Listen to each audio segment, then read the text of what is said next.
I wish I could start every game drowning under a sheet of ice, but I can never find it in the accessibility options. Anyway, we might as well be underwater and frozen because we can see nothing. Where was I going with that? Anyway, the point is I know next to nothing about this, mainly because I'm running late and I didn't have time to test it. I know it's about getting ye old ship stuck in the ice and ting. Probably not with that vernacular.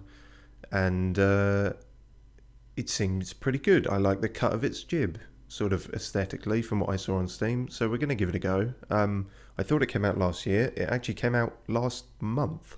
So very, very recent. I just stumbled across it. Hello to both S995 and Cog391 in chat.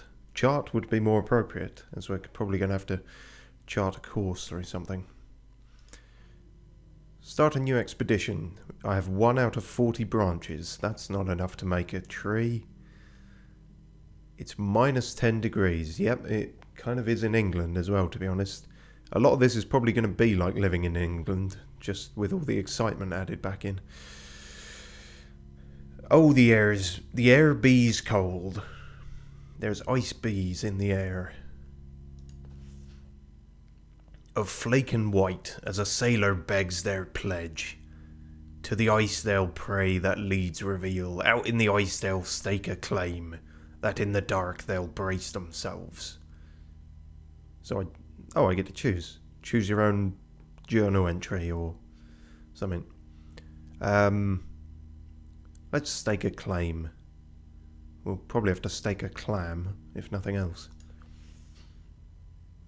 And carve a course ahead. I just assume they're going to have this accent, because, you know, safe bet. Of homes they'll dream, to the souls around, of glory found. Glory. Fuck it. And forged in frost, so that their tale be spread. A hunger draws the desperate here, it's one that can't be fed. Such lonely souls need lead, its calling sows dispread. I have a cow named Fred. So it's not a journal entry, he's a beat poet or something? Who knows? Sows, that would be female cows, isn't it? Let's not go writing about things we don't fully understand. What will ye do when steel hearts break and courage does abscond? I'll lead these souls, so help the gods. I'll do what must be done indeed. That doesn't rhyme. I'll learn to live a life. Yeah, I'll fucking make it work somehow, I don't know. In the pale beyond,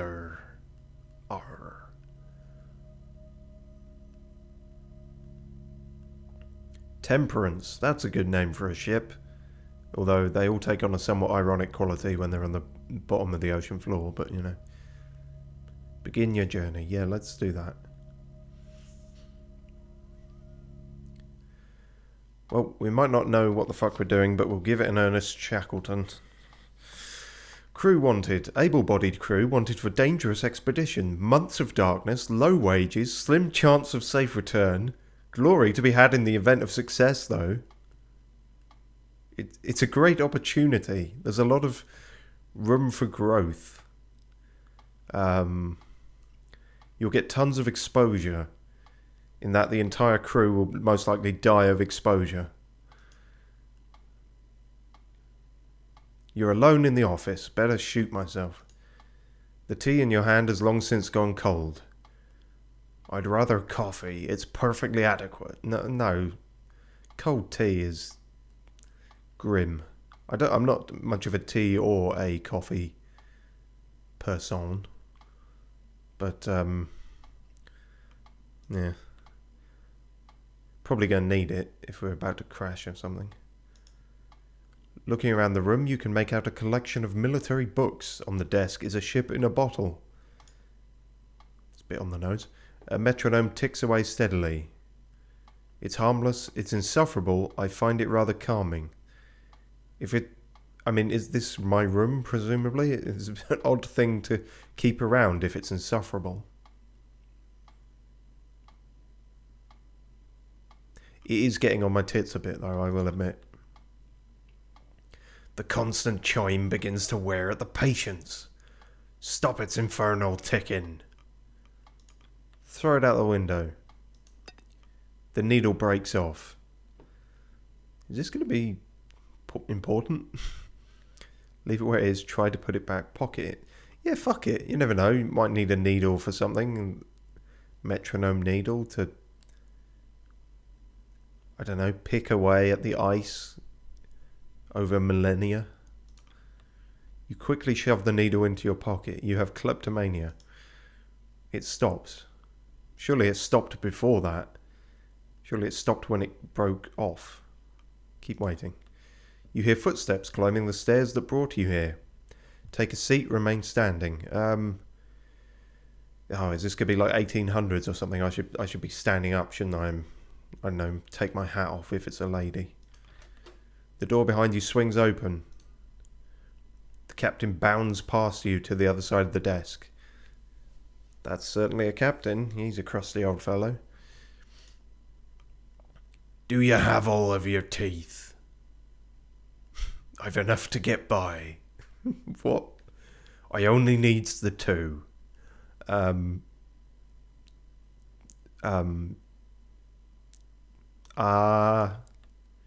bare your teeth to the man. Good.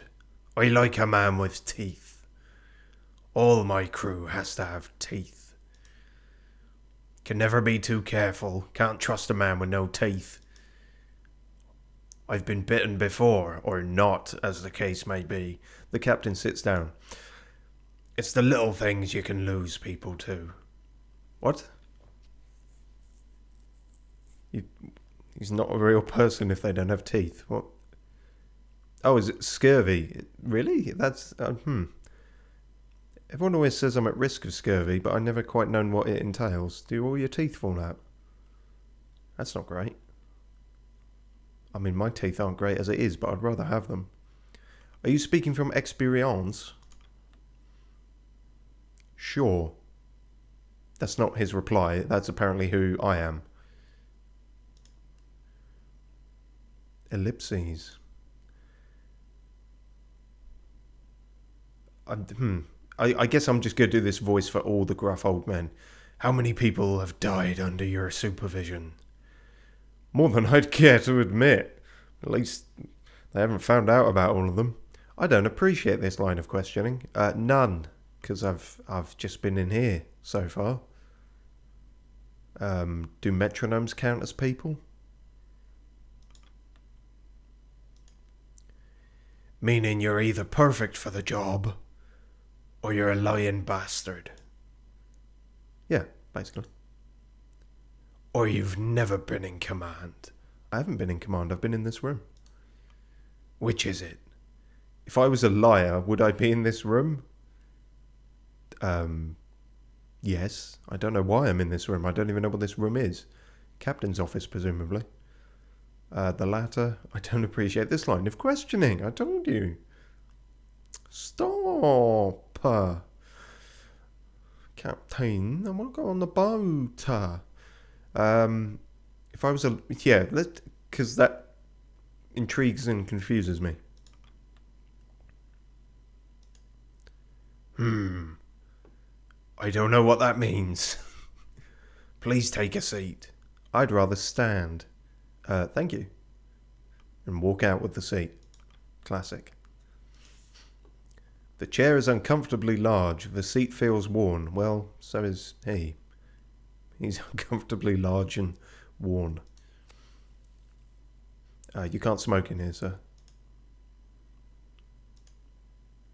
Oh, wow. 3 whole frames of animation for that. Or drawings, rather.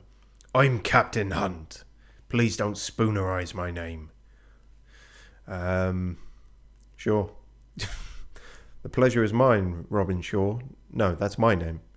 On your desk, which ship is that? Sure. Sure. Cog 391 and S995 appear to be... I honestly can't tell if those are emojis or wingdings, but there's symbolic warfare happening. He nods. So what's the job then? Wait for him to continue. On your desk, which ship is that?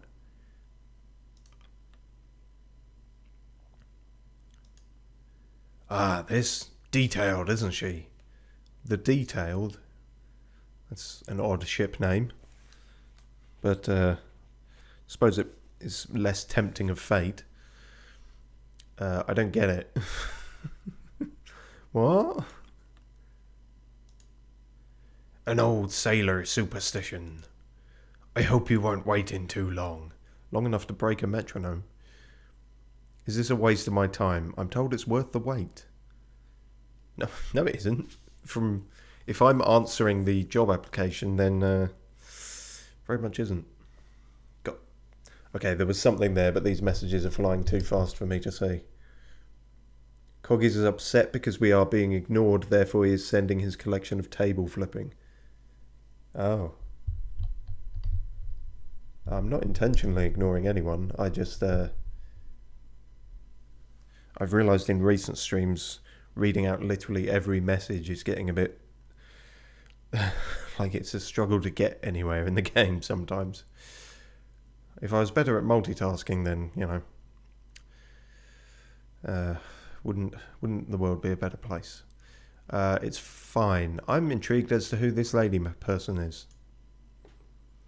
There's been a lot of candidates. Has there? Because it's a terrible offer. Some good, some bad, some interesting pick and mix. I'm sure you understand the need for discretion. The advert said there was glory to be had. It all seems a bit convoluted for a sailing job. Glory? Months of darkness. Low wages. Slim chance of safe return. And shit pension. That didn't deter you, did it? I didn't read that bit. Quite the opposite is why I'm here. I love low wages and danger and miserable conditions. Good work is hard to come by these days. It's to be expected, surely. Don't call him Shirley. Yeah, no, I love all that, me. Who wouldn't? A thirst for adventure, then. No, a death wish. He winks. Oh, okay. What the fuck? Mr. Hunt, please. We've only just met each other. I'd keep that to yourself around the other sailors. They might drown you in it. What exactly? My thirst for adventure? Oh, okay. I've a few questions first. Shoot. Me. The questions, I mean. He looks down at his list of questions. If only I could read. Were you born a landlubber or a sea dog? The fuck are you talking about? It's odd that you can sort of question it when it sort of explains them here, but oh well. I'm from the city. Saltborn. The ocean, same as yourself. Mixed. If I knew, I'd tell you. I've been all over. My mother was a baker and my father was a pirate. And his father was a sailor and his grandmother was a funeral director. Muttwash? How fucking dare you? That sounds very insulting. Ah, a muttwash. Plenty of those joining. Hang on, have I entered into some kind of racial thing here? Am I going to be discriminated against? Myself included. Oh, okay. So, good. Military experience. Only evading them, you know what I mean? Wait. Sailed the merchant lines, 12 years. Royal Admiralty. That's a bit silver spoon up your arse, down your throat. Not both, you know, two separate spoons. We don't want to be gross. Let's say we are a merchant. For 12 years? Fucking hell.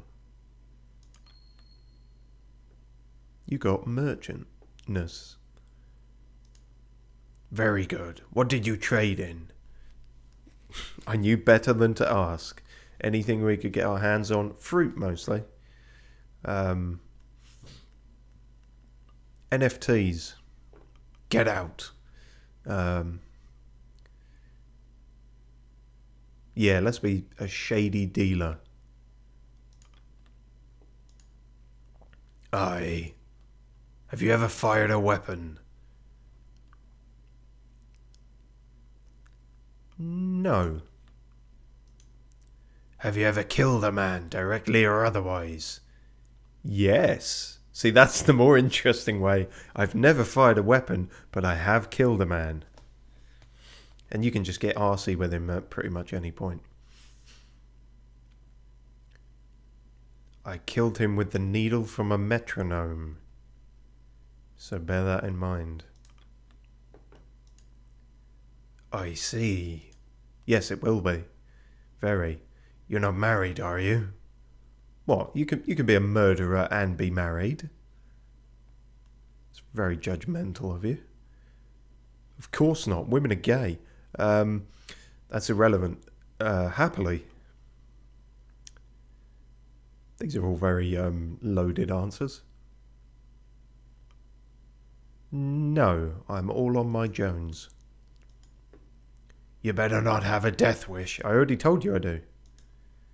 One must believe they'll return to justify leaving in the first place. Any less and you're doing yourself a disservice.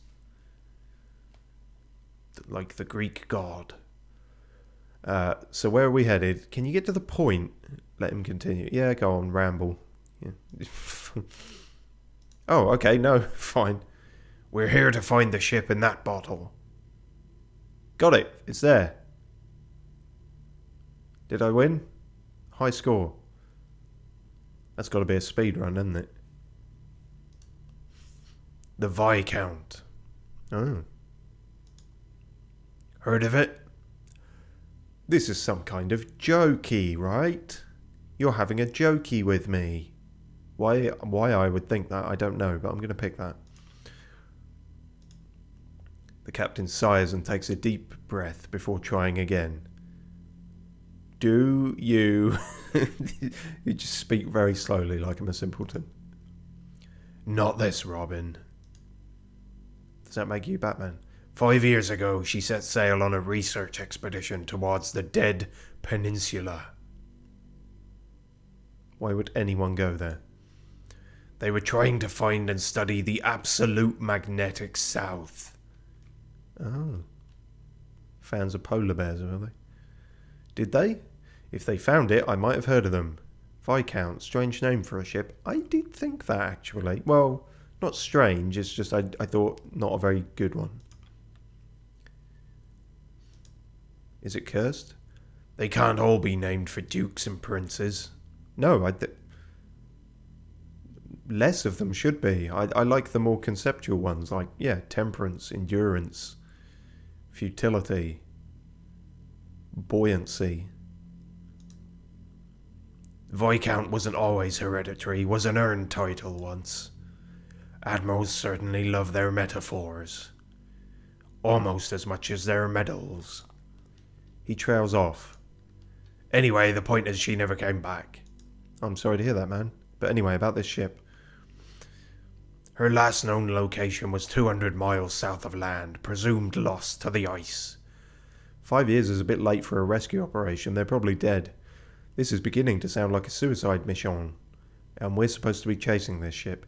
Yeah, what? Why so long? Alive or not, their research is supposedly of extreme importance. And we're supposed to be chasing that research. I'm going to need more than rumours about lost ships if I'm putting my life at risk. Yeah,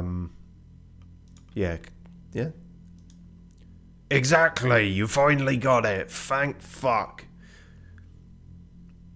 No, I'm more than happy to put my life at risk. This has been established. Carry on. Here's what we do know. It's a ship, trapped in a bottle. Not one person or thing has been heard from the Viscount since it first left port.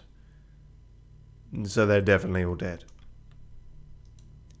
Maybe so, but we're just after the ship itself. Couldn't give a fuck about the boys on it. Those with more money than sense want that old ship. That's the job. If I don't pick the first mate, somebody else will, and, well, my judge of character's gotten me this far. Oh, you saucy minx, you keep winking at me. What of our crew? What of our own ship? And who's financing all this? Follow the money. The usual. Film and lecture rights have been sold, of course. We're in the process of signing off on a final benefactor for the expedition. Oh, I see. Fucking James Cameron. They've even donated a ship. We'll be travelling on board the Temperance. She's a beauty. Greenwood. Generational. Huh? As in... No, Greenwood or... No. Couldn't think of a joke, it's fine. Not many like it left these days. The Viscount and the Temperance. They're sister ships. Built together, sent out into this world to die alone. Oh, perfect for me then. You seem to love a metaphor yourself. Cog391 says, I'm going to buy Pepsi. Fair enough. Just thought I'd throw that in there as a nice tonal break. Indeed. Perhaps that makes me a hypocrite. But I like to think one calls out for the other. The captain looks at the bottled ship. So what do you think? It's not that much to go on. Sounds like you need all the help you can get. When can I start? Har! That's not a day of the week. Not many are as eager as you. Not many are as suicidal as me. The captain checks his watch. In about 30 seconds. Hope you're ready. Anyway, I think I've heard enough. Wrong voice. Captain stands up. We leave in a month. Welcome aboard, Shaw. Proverbially speaking. No, he is what I expected. I saw him on the Steam page. Don't you need more information? Let's grab a drink sometime. Not if I'm a captain worth his salt. I work with people, not professions. I'd sooner trust a good carpenter than a cruel sailor to save me from drowning. Hey, carpenter's likely to have a bit of wood on him. You can grab the bit of wood and, float on that, or he'll row you to safety. A carpenter's probably a... Anyway, moving on. But alas, there's a lass coming? I'll see you on the Temperance. I broke your metronome. Oh. Fuck off then. Don't worry, this isn't my office. I'm not even a real captain. I'm off down the pub. The captain makes his way to the door and you follow. Okay, well that was fucking weird. Whose fucking room was that? Why were we in there? You arrive at the docks a month to the day. You had nothing else to do with your life. Before you lies a ship. The letters on its side read Temperance. Probably the right one then. Approach it. You walk the cobble to the boarding ramp. Beside is a sharply dressed man overseeing the loading of cargo. Escargot. He turns to you with a stern expression. You can feel his eyes assessing you. Uh-oh. He's unable to place you. Oh yeah, because I'm all funky and exotic.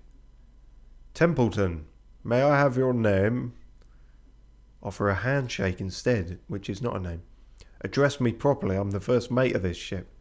Let's not be a dick to this guy. He's the one who's probably going to be writing all the records, so if this does get made into a film, we don't want to be portrayed as a shithead. I'm Robin Shaw. Oh, of course, that would make you the captain's choice for first mate, correct? I'm Mr. Templeton. I've got a ton of temples. I shall be operating as the chief science officer on this expedition. I'm also the incumbent representative of our benefactor. Do, however, consider myself and my team at you and the captain's disposal. Right, so he works for James Cameron. What did you specialise in? Mr. Templeton, I look forward to working together based on nothing at all. I'm fairly certain we're all disposable. Yeah, well, what are your hobbies? See, God, the captain bit went on for so long. I'm jumping back into that voice. Applied botany. Not much use for a botanist on the ice, is there? Templeton glares at you. Well, it's a fair question. I assure you I am well equipped in all matters scientific. No doubt I needn't inform you of your duties. You're second only to Captain Hunt himself. Though I must warn you that you have quite the task ahead. The rabble I've spent the afternoon sorting are the same that you'll have to whip into shape. Punctuality, schedule, a strict adherence is what we need if this expedition is to succeed. I expect you to be the organized sort. You would not have been assigned the role otherwise. It's just turning into Alan Rickman now. I likely have more in common with the crew than I do yourself, Mr. Templeton. I doubt there will be much issue. You speak like you're in charge. You ain't the boss of me. You want some? Fucking have it. It'll be fine. Chill out. Worst things happen at sea. Oh, wait, shit. We can only hope. But your role is more strenuous than it would first seem. You have to row the boat. Let me know when you're ready to depart. The less valuable time we waste here, the better. Well, what a magnetic personality. Fuck it, let's just fuck off back to the city. You will be gone for quite a while. It will be some time before you see the city again. Oh, that's all that was. Okay. A young man. Is there a place he can go? A young man stands at the ramp, steeling himself for the journey ahead. Hesitantly, he begins to drag his feet up the ramp and onto the ship. But we do not get to meet him as of yet. Well, nothing else to do. Let's get the fuck on board then. Hunt's description of the ship was accurate, apart from the bottle. Near identical to the Viscount, barring some modern additions. You know, place to charge your phone, mini fridge, VR headset.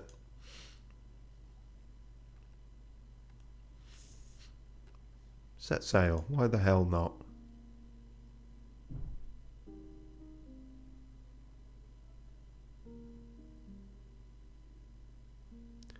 Week 1. Just cut to everything on fire.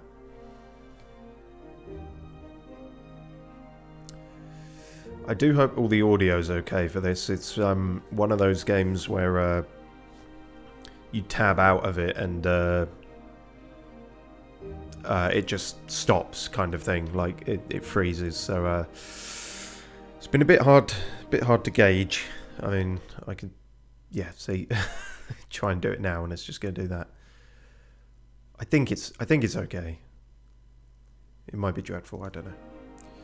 It's been a month, really, because it said it was week 1. So, which is it? I'll learn to live a life out here, out in the pale beyond. First mate Shaw, personal log. It's been 1 month since I signed on, and 1 week since we've... Oh, right, yes, no, I see now. Yeah, silly, stupid. Since we've set a sail aboard the Temperance, there should be a space after that full stop. I'm told the waters will get warmer as we pass the hemisphere before they turn colder, because that's the way the world works. We know who's paying for this. Captain Hunt. Captain Hunt has mostly kept to his quarters so far. They say he's wanking himself into an early grave. Do I trust him? Yeah, I think so. The captain seems a trustworthy sort. And yet, experience alone justifies his position. There aren't many who make it out the other end of naval military service with all their limbs, let alone his vigour. I've heard the rumours though. I've heard the rumours. Drinking, desertion. There's probably a good reason he's dressed in antiques. I do find myself warming to the man. I look at those big strong arms and... why am I turning this into like gay erotica? I don't know. Something to do, isn't it? Who's paying for the... Well, we know it's James Cameron, isn't it? I can't help but wonder who's footing the bill for all this. Certainly not the captain. But this is okay. Well, that's a bit of a sort of incongruity because we asked the captain about that, so we know that. The crew, however, are a different story. There are now 22 of us, including the captain. Our next port will be our last before we enter the ice to pick up the remaining 4 members of the crew. The scouting team. Hunt is also keen to work out a deal on a pack of sledding dogs. They smell terrible. I've sailed with worse. The crew are a strange lot. Eclectic as the ship itself. I've never been on a ship like this before. One that isn't, you know, one that's seaworthy. Doesn't have holes in it. An abomination. I don't think it is an abomination, but I'm curious as to what they would say about that. One of the finest ships of its day, cauterized and mangled with iron and roaring machinery. Historic carvings line the wood, now desecrated, with veins of oil and pipe. An abomination, but for the coming weeks, my home. So, swings and roundabouts. Log off. Beep boom. One of Hunt's sailors approaches. That's not a sailor, that's a seagull. Captain wants you at the helm. A lot of them are going to have this voice, just deal with it. Good, I want to see him. I've missed him. What for? Didn't ask. He leaves. Okay then. Join Hunt at the helm, captain's cabin. Wait, so I can go into his cabin? Oh, okay. Fuck it, let's go up to the crow's nest first. The crow's nest currently stands unoccupied. The scouting team are expected to join at next port. 4-castle? 5-castle. The 4-castle door appears to be locked. Still locked. The door to the Hunt's cabin is shut tight. The captain himself is busy at the helm. You ascend the stairs to the stern and find the old captain manning the helm of the ship. Luckily. Ah, Robin, lovely day for it, isn't it? For what?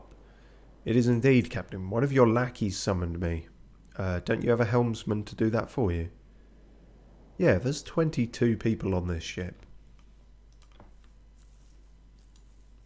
Of course I do, but it's good to keep the old skills sharp. Plus I like spinning the big wheel. It's fun. It goes round and round. It makes me laugh. Never know when you're going to have to get your hands dirty.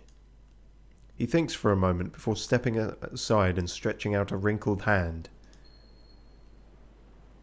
Did you ever take the helm in the merchant navy, or were you stuck carrying crates? I was in the crates. I was the cargo. I shipped myself. Here, why don't you have a try? Are you sure? I really have other duties to be attending to. Yay! I'm steering the ship. Whoa! Immediately crash it. It's the thing with an old ship like this. Like, you can't... There's nothing comically abrupt and immediate that you can really do. To crash it from here, you'd have to... I don't know if you even could. It would take like 15 minutes just to do that, by which point, it wouldn't be funny anymore. You grip the wheel of the ship and feel the weight of the waves in your arms. Use Magnum to pan around. Ooh. Fog of war. No, that's just Scotland. The memory in your muscles rear themselves as you begin to move in time with the ship and the wind. Does anyone have Spotify? Easy.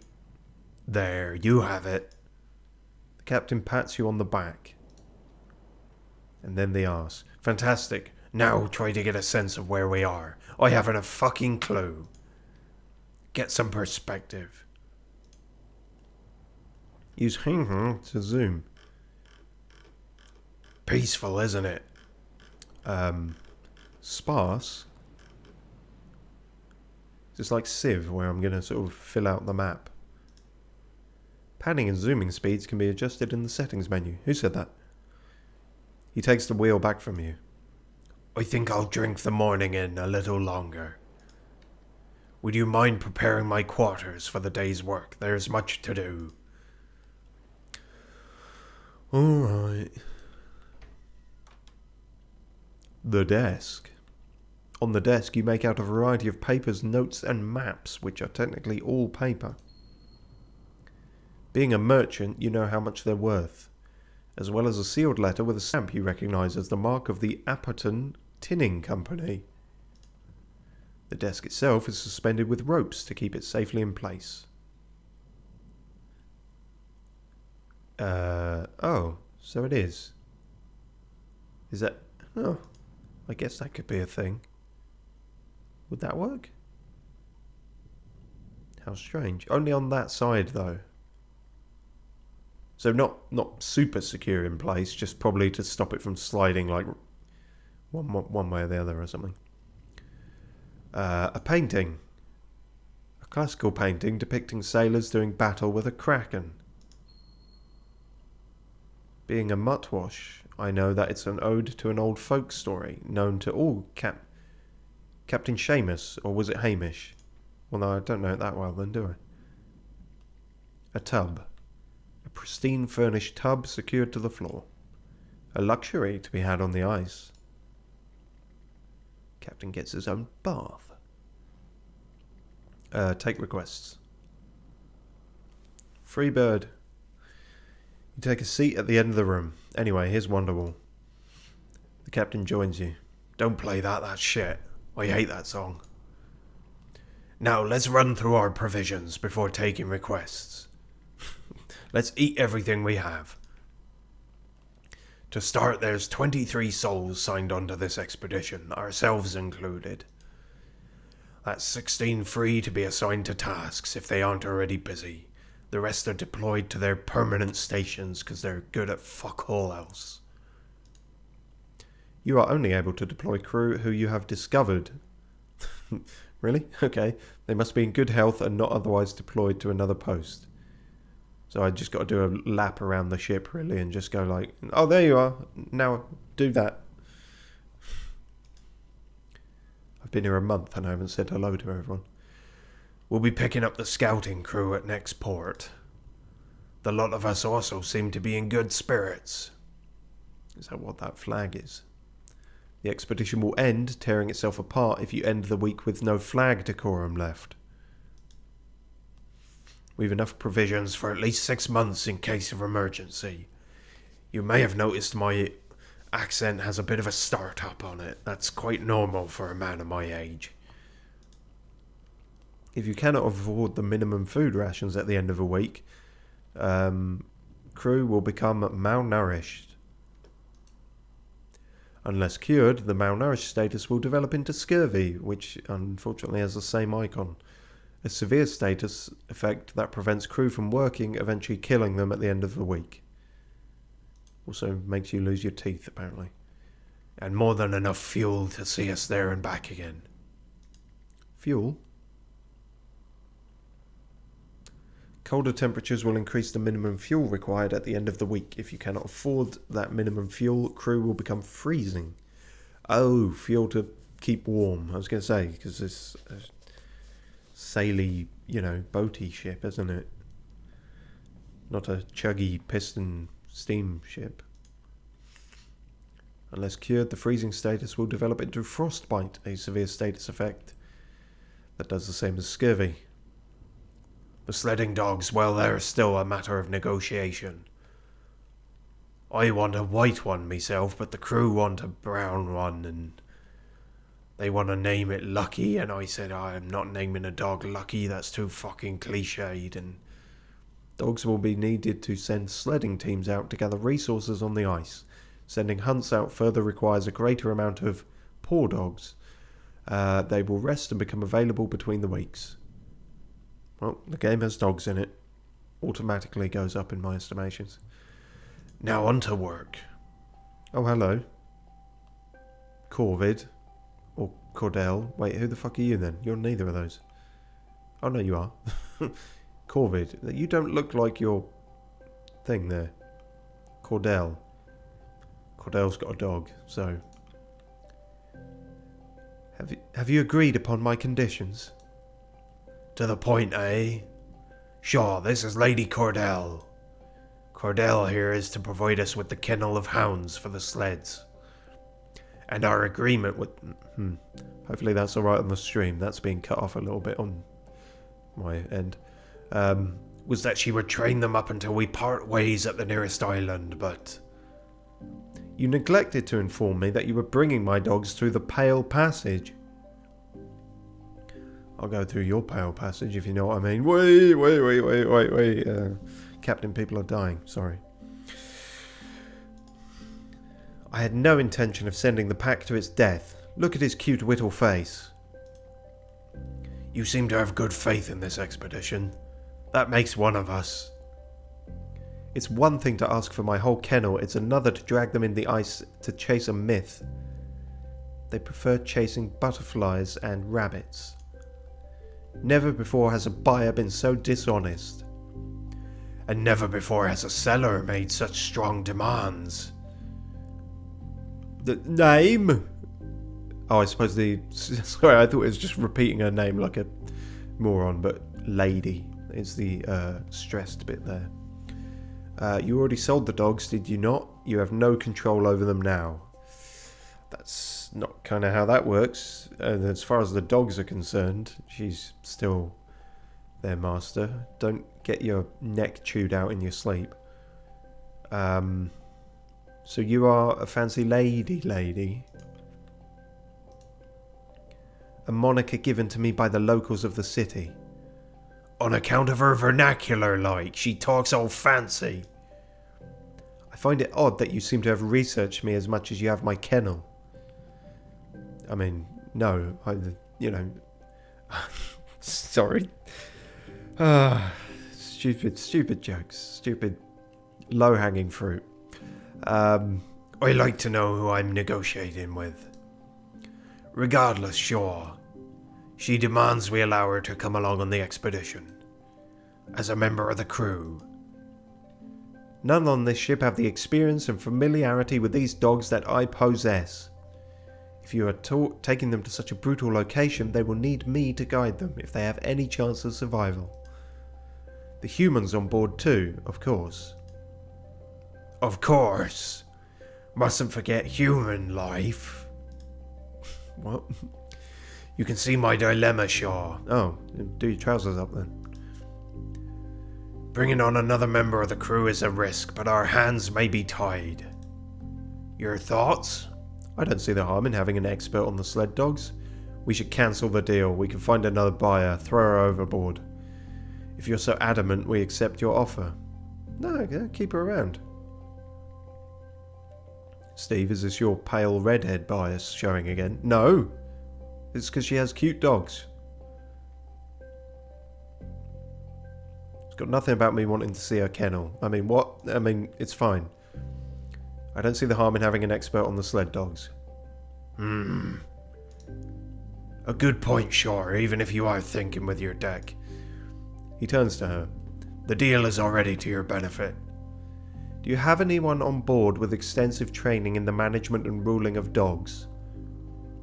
Well, only the captain, and, the way he, jokes because all the crew is salty sea dogs. I had to explain it too much. It's fine. We'll move on. Your sleds are useless if you can't control the dogs efficiently enough to haul them. And I would like to ensure my dogs are treated properly.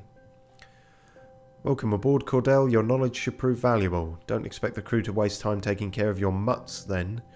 I hope you're as experienced as you claim, Cordell. No, don't be a dick. Yet. Invaluable. Okay, a little bit smug. I'll have a room prepared for you, below deck. So now we got 24 people. No need, you'll find me in the forecastle, with the dogs.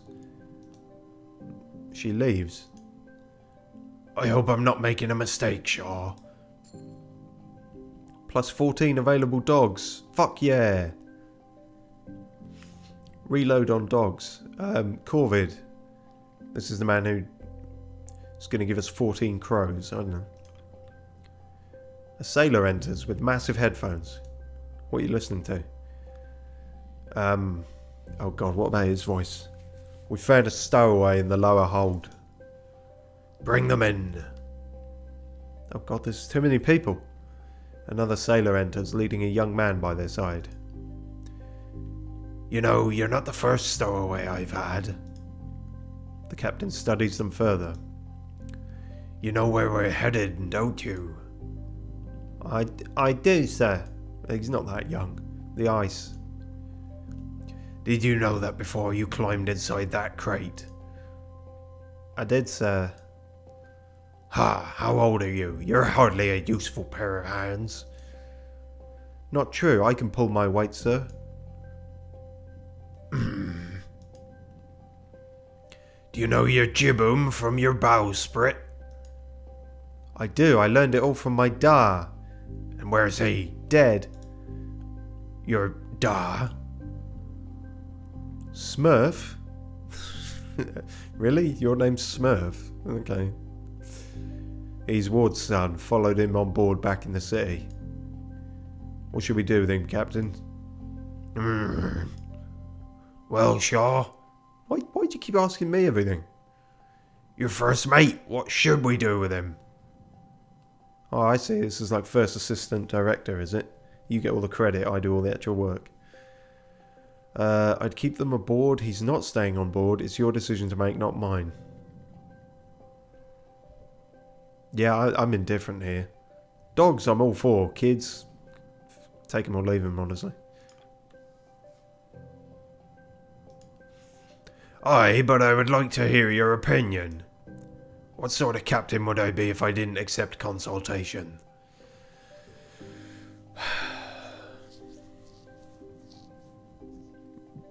Sure, they can... Maybe we can throw them off at any point. Let's keep him aboard for now, I guess. It's one more mouth to feed, though. Hunt squints. Why? Yeah, I should have had a reason, really, shouldn't I? Beyond content. You need all the help you can get. This young man wants to help. He's clearly here because his father is. It would be wrong to separate them again. We don't have the time to accommodate this if the boy wants to freeze to death. Again, that's being cut off, which is annoying. Hang on. Let him? Is that the end of the sentence? Let him. Oh, no, it is genuinely cut off on the thing as well. Okay. I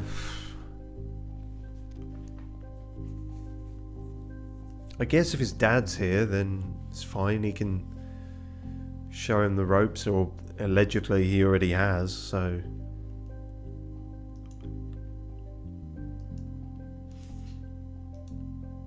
Alright, boy, consider yourself part of the crew.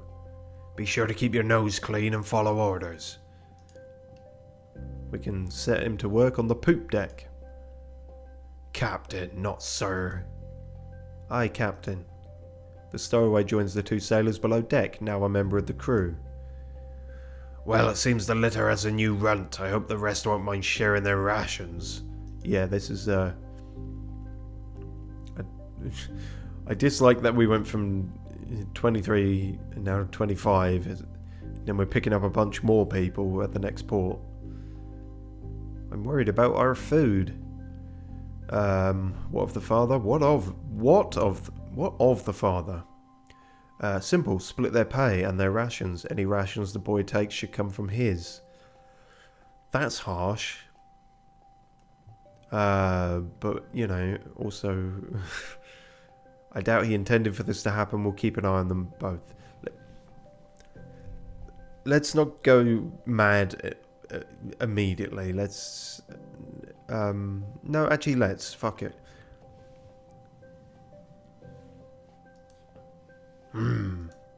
Yes, that works. Does it? Oh, great. Because I had no confidence in that at all. Maybe we'll make a sailor of him by the end of this. Maybe. Well, that matter's sorted. I'm going down the pub. There is no pub on board. Now that's all settled, I have one more errand for you to run. Them to... Oh dear. Okay, part 2. I'm going to have to change the aspect on this. Them to meet me up deck after dinner. Hefty lads. Hearty lads? Hefty lads. Red hair, you couldn't mistake them for another. The Stoke brothers, who are they? You haven't met all the crew yet. The Stokes have been serving me for years. They'll be down on the middle deck. In the meantime, you should grab a copy of the crew manifest and get acquainted with more of the crew.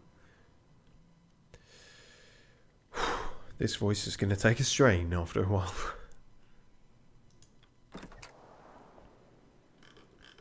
I'm sailing the boat. Where are we going on the boat? Okay, forecastle, join the figure balancing on the mast. Oh, is someone doing a Titanic? Sure. Upon closer inspection, you make out the ship's photographer, Cassia Belford, balanced on the ship's mast with her camera, lining up a photo. Get down immediately, you'll kill yourself. That's my job. How's the view up there? Wait for her to finish. See if she falls in. Fuck's sake. You startle the woman, causing her to fall and nearly drop her camera. Help her down. Okay, yeah, that was kind of my fault then. You help her retrieve the device and untangle herself from the rigging. What an elegant entrance. That was a close shave, Officer Shaw. It's about time I met the first officer of this ship. Cassia Belford. My dad was called Tango, I don't know. Yes, I've heard of you already. Nice to meet you, Cassia. You seem to already know my name, how so? I do my research. I suppose there was some sort of rule against what I was doing up there? No, it's just funny. Deepest apologies, but sometimes there's a shot you just cannot pass up. An accomplished photographer, Cassia Belford won the Fentler Prize, the highest honour in journalism, for her work covering plague outbreaks and riots in the capital. Standard stuff. It came as a surprise to many that such a reputable journalist would take such an interest in this expedition. There was scarcely any chance of Hunt or the benefactor turning her away. Fair enough then. You expected someone of her accolades to be older, more experienced. This is likely her first time on the sea like this. She's not prepared for this. Her proof is all we have. Her accomplishments surely outweigh her youth. Yeah, let's not be ageist about this. Also, yeah, we only... It's either her camera stuff or Snooty Guy's, like, notebook. And he's a science officer, so it'll probably be, like, full of fucking, I don't know, cell diagrams or shit. Unless we devise a way to bring the Viscount back with us, her proof is all we have. The cold game. Picture that as a header. What? Sounds fine to me, I like it. No, I don't like it. What? For the piece on this voyage, I'm trying to come up with a snappy name. Nobody will read it if the title sounds like the work of an amateur. I'm not the creative type. I'm sure you'd know better. This isn't a game, Kasha. It very much is. I don't know. Kasha tilts her head and grits her teeth, holding an inner debate with herself. Maybe not. How about Hunt's Incredible Voyage? Too fantastical. I suppose I'll find the right name when the time comes. Yeah, we're going to be out here for fucking years. You've got plenty of time. I'm getting ahead of myself, aren't I? Apologies, I'm just a little excited. I've never been on a voyage like this. I suppose in your experience, the open ocean is the home of the mundane. No, it's fish, mainly.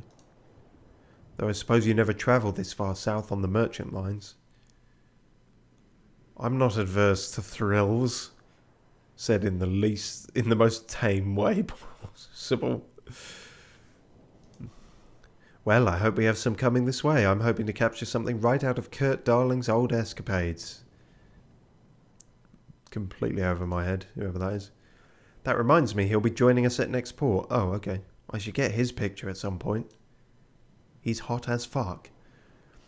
Kasha holds up her camera with a sense of pride before holding it up to her face. It goes off, blinding her, and she stumbles overboard. Stand still, Shaw. Oh, it's facing me. I'm blind! Please warn me before doing that. The captain sent me to grab a copy of the manifest. How long do they take to develop? Only a day or two. I've made a makeshift darkroom in the hold. Speaking of photographs, she hands you an annotated document. Here it is, the crew manifest. Oh, that's handy. That's exactly what I was looking for. Why do we... Oh, because I haven't discovered them. That's the stowaway. Smurf. Killian Smurf Sanders. Alright. Emilia Corvid Sparrow. Oh, that's a woman. Oh, I do apologise. Joseph Joe Gren. Does everyone have a nickname? Timmy Runt Ward. Yeah, I guess they do. Fair enough. Ice Savvy. What does that mean? Oh, okay. That's not great design. I was hoping I might get a description there, and a single click has now fucked this. Which of these closes this?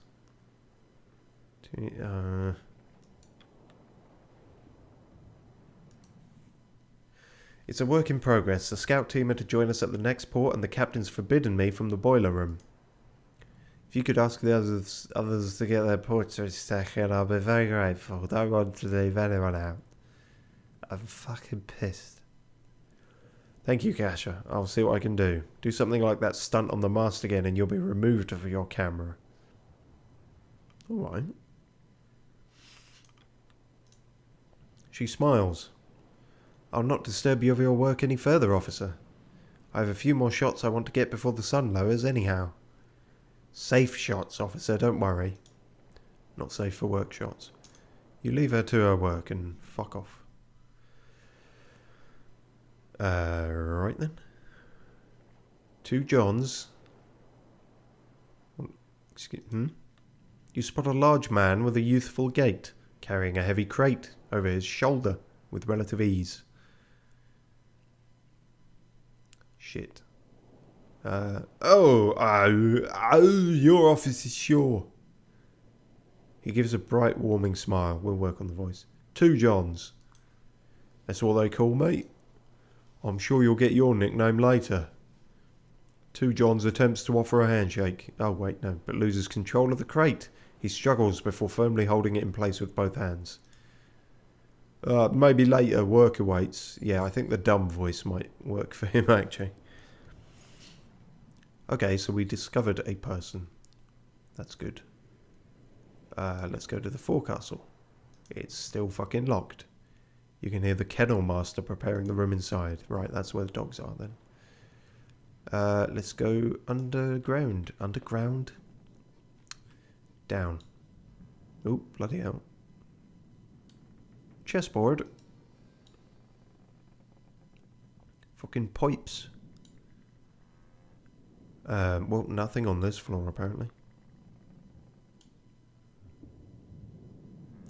Oh, okay, so mid-deck. Wait, so there's like 5 decks here? This is quite a considerable ship, then. Approach the cook. Always approach the cook. You find yourself almost knocking over a man carrying a heavy pot. Careful, careful. You almost got drenched in broth. Apologies, I'm in a rush. On request for Hunt. You're the ship's cook, are you not? Indeed I am, and I've got a full plate on my hands, pardon the pun. You hear a roar from the other side of the door. Sorry, we're cooking lion today. I've yet to kill it. Oi, what's on you at? The cook shakes his head with a smile and chuckles slightly to himself. I'll fucking kill you all one day. He grabs the large pot and prepares to make his way to the hungry crew before turning his head to you. If you don't mind, could you carry that tray of biscuits behind me? Do I look like a cook? Do it yourself. Fuck off. Don't piss off the cook. It's a standard rule of practice.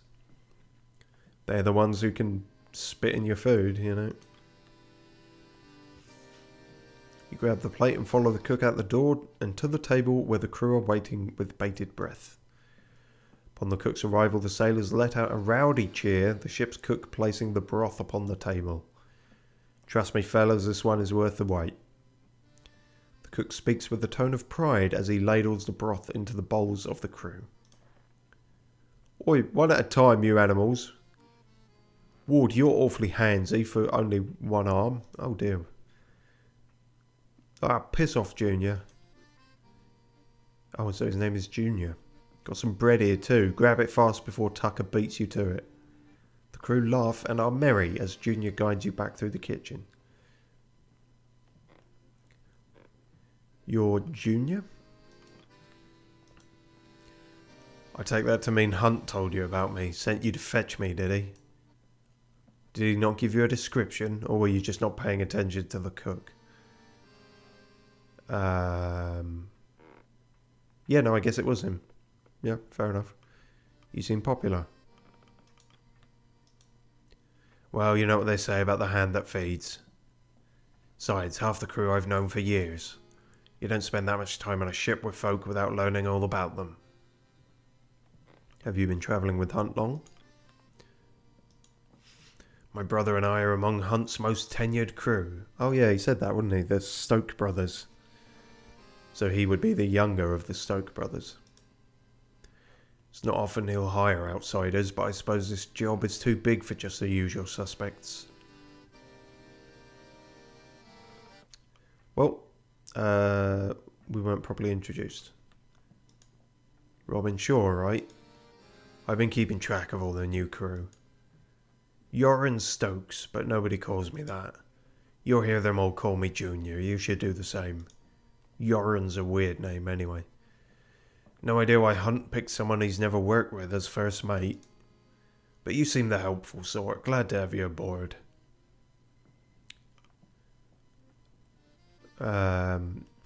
Smug.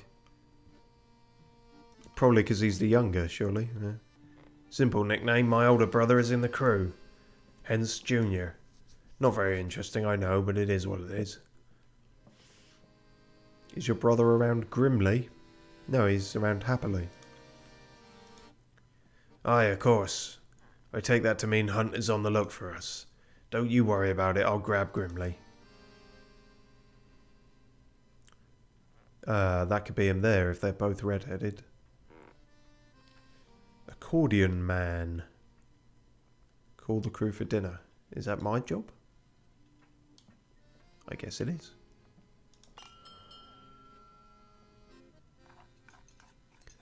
The crew have their meal and you sit and watch, starving. It passes in relative silence.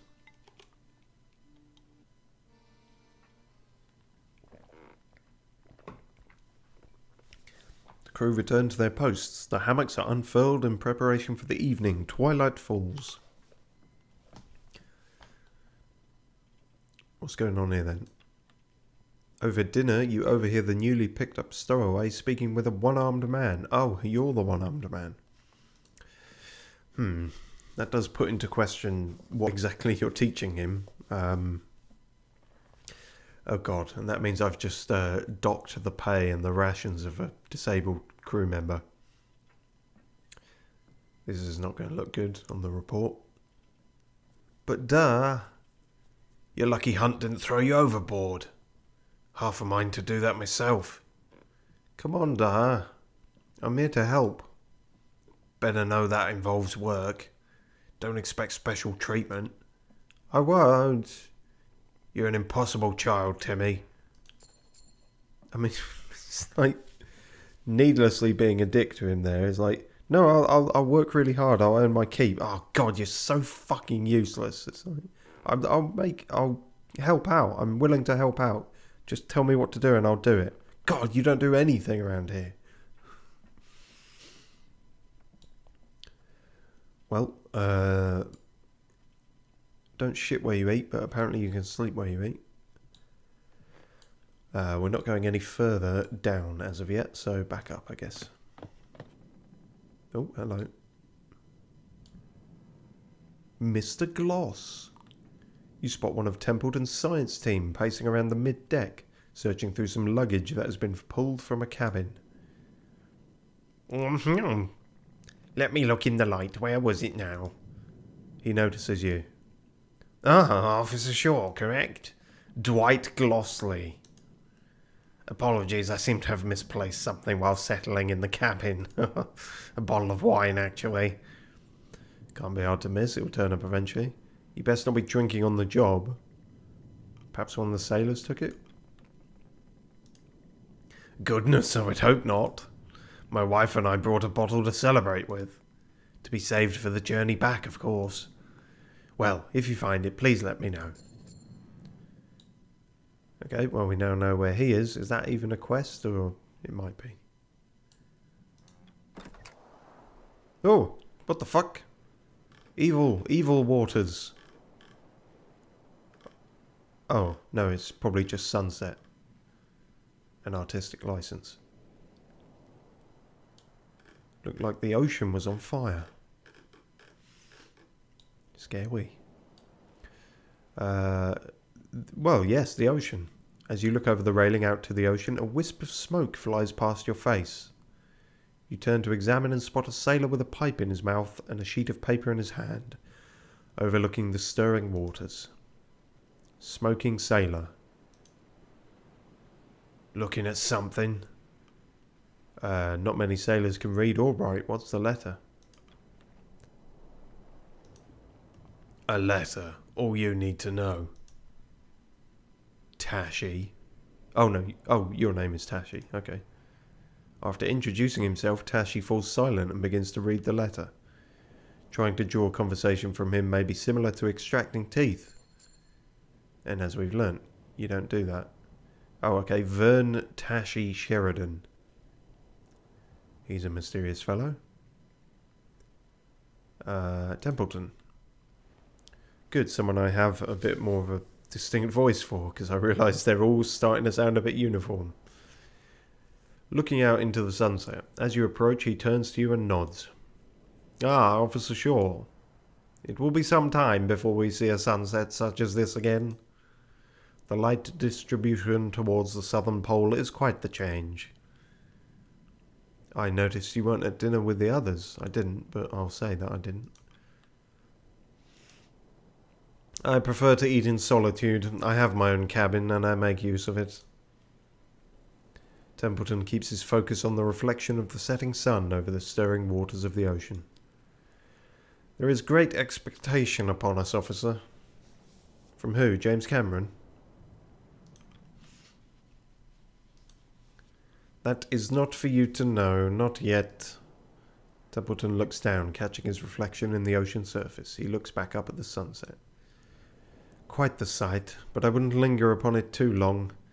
We should retire for the evening. It's important the first officer be well rested. Hold E to advance to the next week. I didn't know we had ecstasy on this voyage. I imagine you could probably lose a week to that.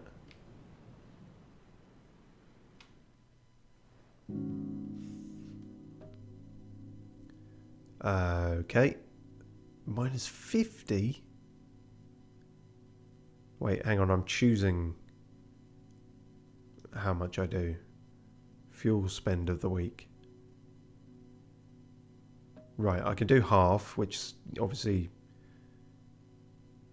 keeps our stocks, but it's sort of less than they need. Wait, so just doing the normal amount is still going to drop by 50?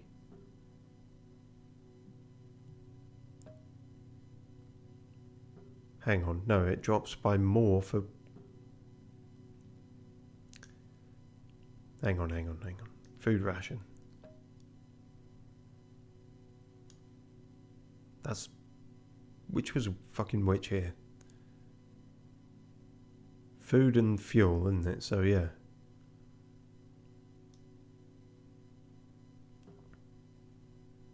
Right, that's food, and that's fuel. Okay. Right, yeah. So we'll still have 100 if I give them nothing. Yeah, I don't know why that took me so long to work out. You know me, my brain's dying. And if you don't know me, then my brain is dying. So, yeah. Down by 50. Well, weren't we going to make port pretty soon at somewhere? So this should be fine. I would think. Yeah, this is the first time doing it, so let's not fuck about. The ship makes its last port at Orca Island. Cordell's sledding dogs are picked up. The scouting crew and Kurt Darling are picked up. The days are getting brighter as you move further south. Alright.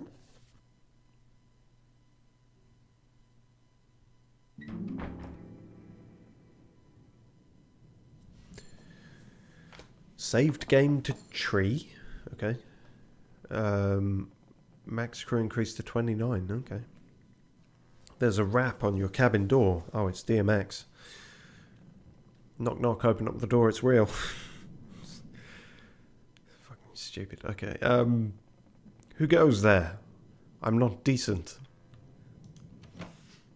The door swings open to reveal Kurt Darling, all but filling its frame, grinning ear to ear.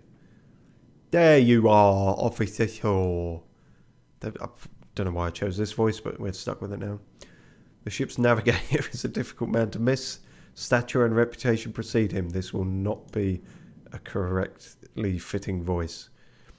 Adorned with a slew of apparatus, this seemingly one-man expedition would be known to anyone following the heyday of exploration and the merchandising that followed. I have no time for celebrities. It's an honour. I know little of the man. S905 says, you live in Gotham City. Feels a bit like it sometimes. I did have my window broken recently.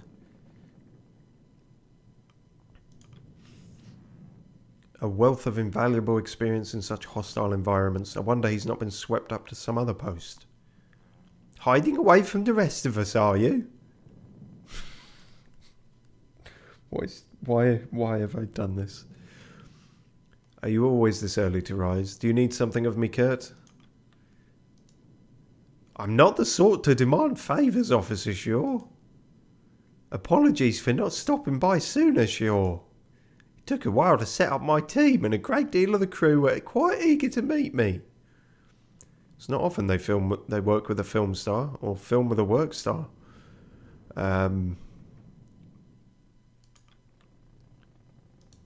Certainly.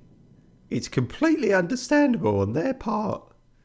There aren't many who haven't seen my films, particularly in this line of work.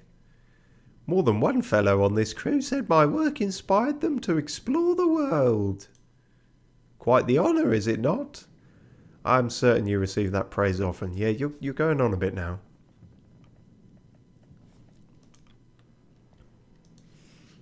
Not as often as you would think. Aha! I suppose I did get distracted, didn't I, anyway? I was hoping you'd join me up deck. Does Hunt require my presence?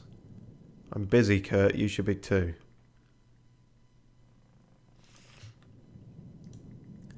No. We finally entered the pack. I thought you'd want to see it for yourself.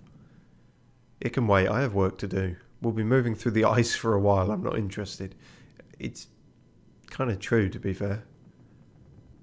S905 says, does Batman like Flaffle? And are you Batman? I'm certainly not Batman. That shouldn't need to be said.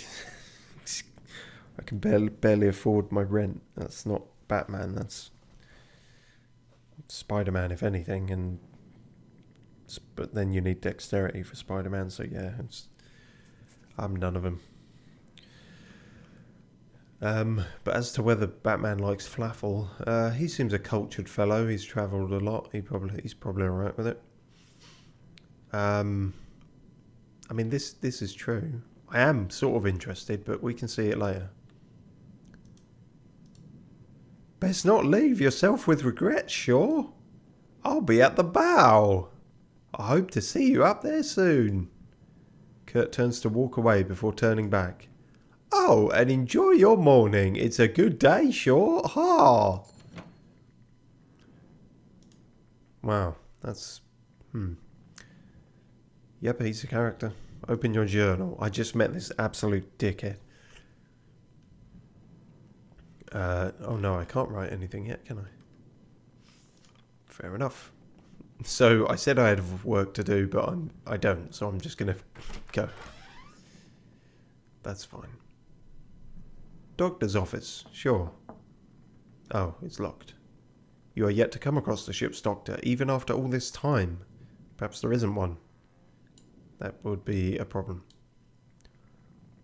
Mrs. Gloss, oh. You note one of the science team returning to their room. She nods to you. Ah, hello. I did not expect many to be up this early. Harriet Glossley. I believe I've met your husband. Ah, yes, Dwight made mention of your encounter. He's still fast asleep. He's adjusted to the ship well. I believed a walk around the ship would help acclimate myself to the waves. Perhaps it will take some more time. With that, Mrs. Gloss makes her way back to her cabin. Alright, fairly no nonsense.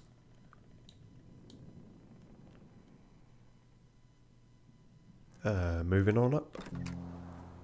Oh my god, there's ice everywhere. Why were we not prepared for this?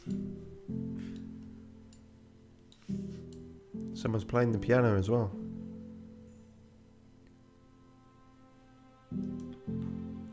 At the stern, you notice an older sailor at the helm.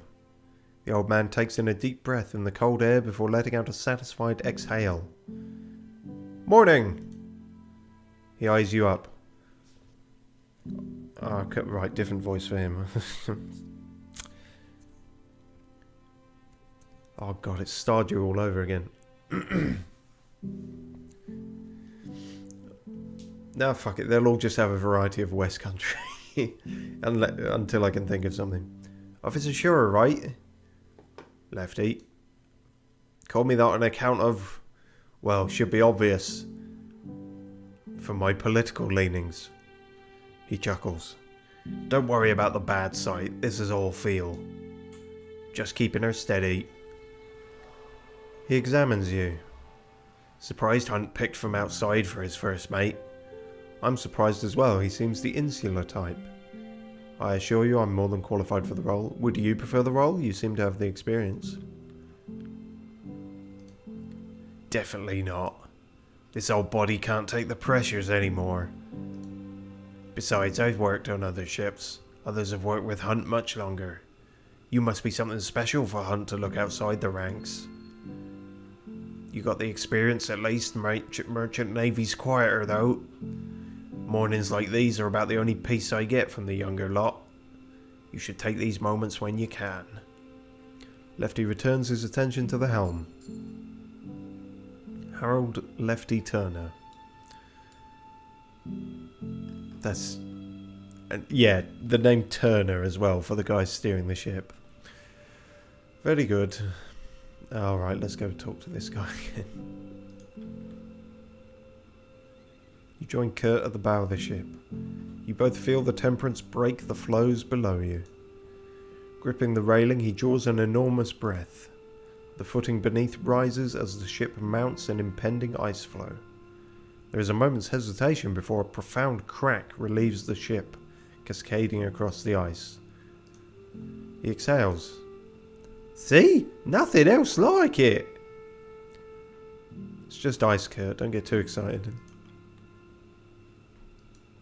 There's going to be plenty more where it came from. There's nowhere else in the world I'd rather be. You know, weirdly, I think this voice is starting to suit him.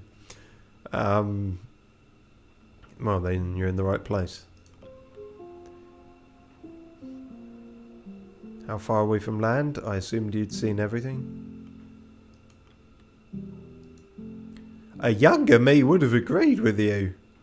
It's an interesting mix. Nostalgia and the never-ending new. Look at the ice. No two cracks are the same.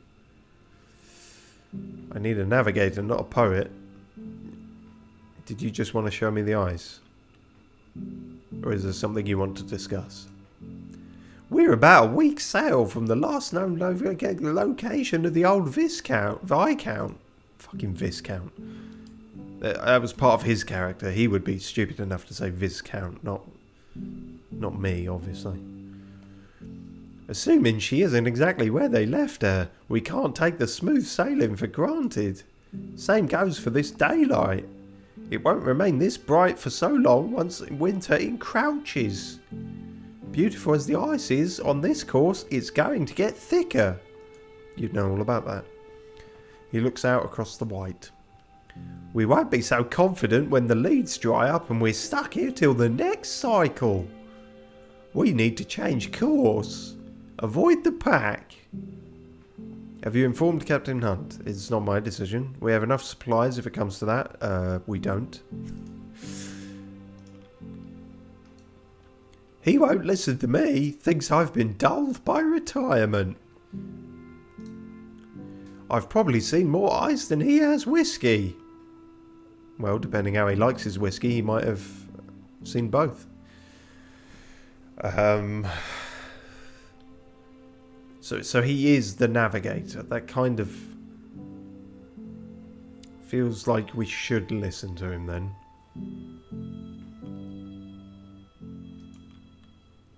That's not true at all, but that's the only sort of leaning in that direction kind of answer. It's not the supplies I'd be worried about in that situation. People will turn on each other before they let themselves starve. Have you ever experienced the long night winter? It's not pleasant, to say the least. If it comes to that, we'll adapt. There's a chain of command. This isn't one of your adventure serials, Kurt. A weird little sploosh there. Certainly not. If I was satisfied with those, I wouldn't have left retirement. We're only as good as the unhappiest man, Robin. Well, it's a good job that I'm very good then. Cheer up then. No. I'll do what I can. Thank you for bringing this to my attention. Sure. Kurt nods and turns back to look across the ice. He fucking loves that stuff. S995 says, explain this game so far in 7 words.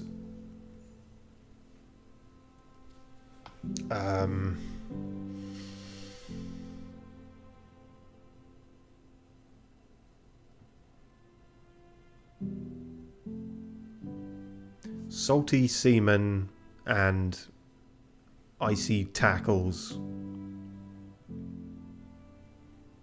go south. There we go. Captain, there's some fucking lunatic telling us to go. Oh, where? He's not here. Oh, yes, he is. Ready for another day of work? Not ready for another day doing that voice. Did you hear Kurt's advice? He wants us to switch course. Aye, he had a few words to share. He may have been an expert in his time, but these days Kurt is one with more money than sense. Anyway, back to work. I was hoping you'd help me work through a few more requests from the crew. You may have noticed the line pooling up outside. I didn't actually. Everyone wants something, it seems. Call them in as you please. Hammond. Kasha. Corvid again. Well, we've not met Hammond yet, so... A short, sour-faced man in engineer clothing appears. Are you acting daft, Hunt? Not with intention. Not bloody surprised you didn't notice. Sure, this is our chief engineer, Clive Hammond. An opinionated one. What is it, Hammond? We've hit the ice, and you haven't assigned any extra men down on Tut Boiler. You have your engineering team. And we've only got 6 arms between us. I need more manpower maintaining this. Sailors. Many of the crew have their own tasks they're busy with. I know I've already assigned Smurf on the matter. The captain turns to you. How many do you think is fair? 1? 3? More.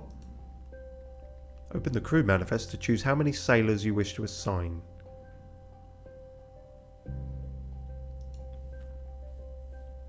Wait, hang on. Is that... Right, okay, yeah. Some choices require you to assign from your manifest. In this choice you may choose the amount to assign.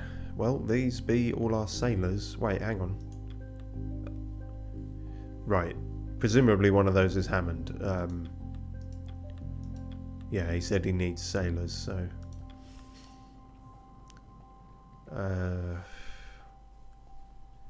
He didn't say what for, though. He just said he needed more people down there.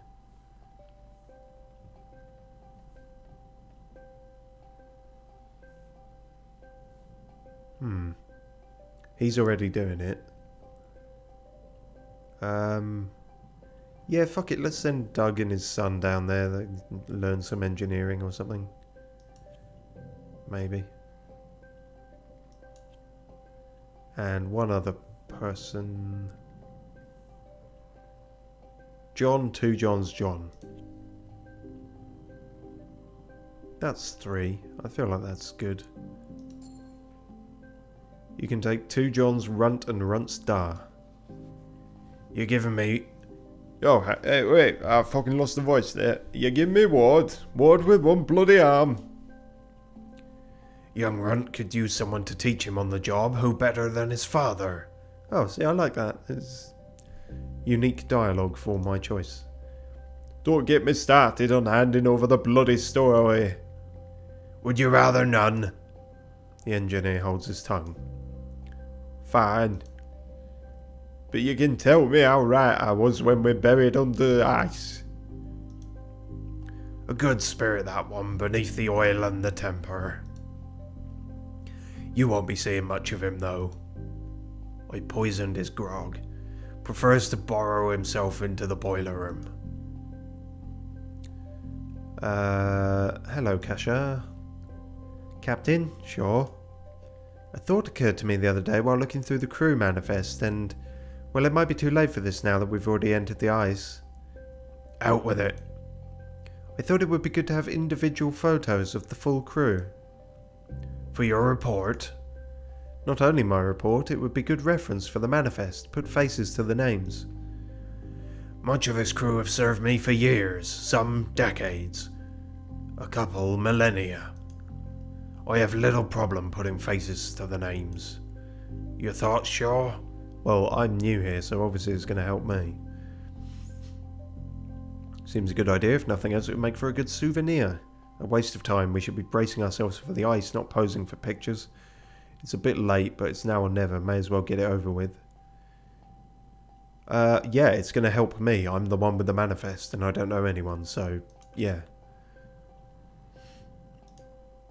Sentimental of this expedition, are you? No, I just don't know anyone yet. This is... Clearly, I have a bias here. Some proper photographs will have some historical weight to it. Well, Belford, I see no problem there. I'll arrange for the pictures to be taken before the crew have their dinner. They look like a right fucking state afterwards. Thank you, Captain Shaw. In the meantime, I'll attempt to get as many individual crew photos as I can. You're still welcome to help on that matter, Officer Shaw. I know you've got a selfie stick hidden in your bedroom. She departs satisfied. Not often you can say that about a woman. Or I can't. Corvid, hello. Now I know your correct gender. God, what's her voice? She still seems stern though, so it's like... No, because I was about to do Yorkshire again.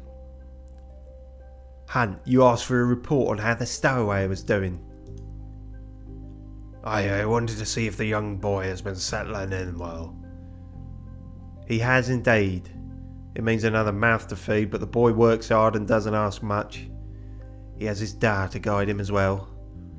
I'm sure the boy's father is ecstatic. Worried sick, but happy, aye. Well, what do you know, Shaw? Perhaps we were right to keep the boy aboard. Oh, is that it? Oh, just... You made a good choice, kind of. Neat. Good to have all that settled, then. Seemed to go quicker than before.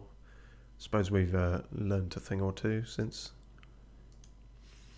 Perhaps we shouldn't rule out old Kurt so easily.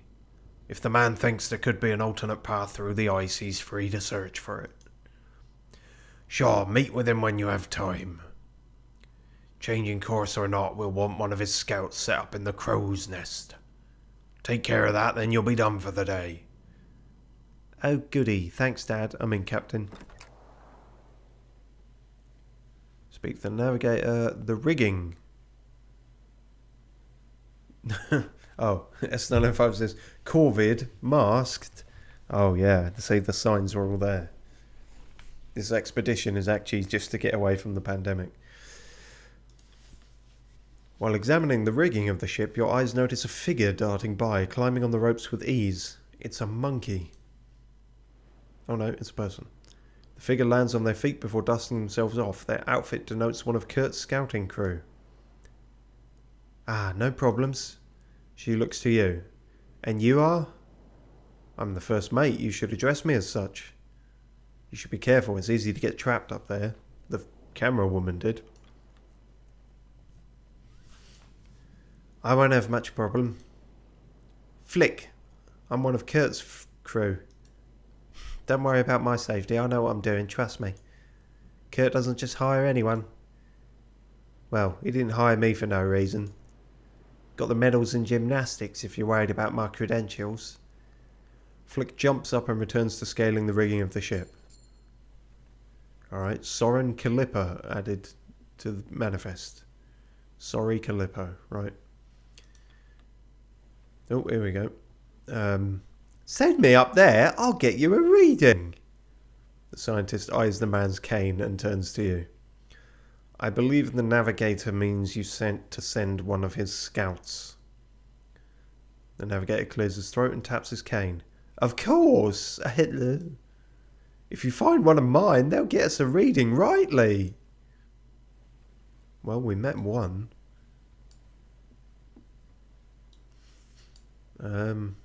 What's this curious thing? Approach the sick young man. Uh-oh. You may have had a point, S995. And here I thought everyone was wearing masks because it was cold. Seasick? You spot a youthful-looking man leaning over the side of the ship, his head slumped as he looks into the icy pool below. It appears he's been visited by a spot of seasickness. Well, that's not contagious, so... Break his spine. Reach out your arm to pat the sickly fellow on the back. As soon as your hand reaches him, he jolts upright in shock. Okay. A bespectacled young man, shaking with unease. He stares at you for a brief moment, a look of shame plastered upon his face. Sorry. Compose yourself, man. We should be able to handle the waves. Are you alright? I haven't seen you around. Who are you? I'm very sorry. So you're Arthur. You're not very sorry. You're Arthur. Arthur turns around and hurriedly runs in the opposite direction, avoiding your gaze. What a chicken shit. I didn't catch his surname there, but Arthur chicken shit. Sure. Oh, hang on. So we're assigning someone. Well, okay, let's go under... I keep saying underground. Let's go below deck. See if we can't meet more of the scouting crew, potentially. And, I mean, what's-her-face seemed good at it, but, you know. Listen, eavesdropping? You overhear two of the newly arrived scouting crew talking. Oh, well, cha-ching. Yorick the Third. Ah, Quilsy. Have any trouble settling in? I don't know why I've made him this. Fuck. I lost all the voices. All the voices from the Stardew thing. Not too bad. I can't wait for a chance to sleep, though. A proper navigator never rests until their work is done. There's too much back and forth. Of course, of course. I take it you had no issue settling in. Also, I just heard the telltale hoo-hoo of a regenbogenfan is now following. Thank you very much, regenbogenfan. I hope I read that correctly. All the same, thank you very much for the follow. Super appreciated. Oh, God. He needs a different voice, because it's one that's easier to switch to.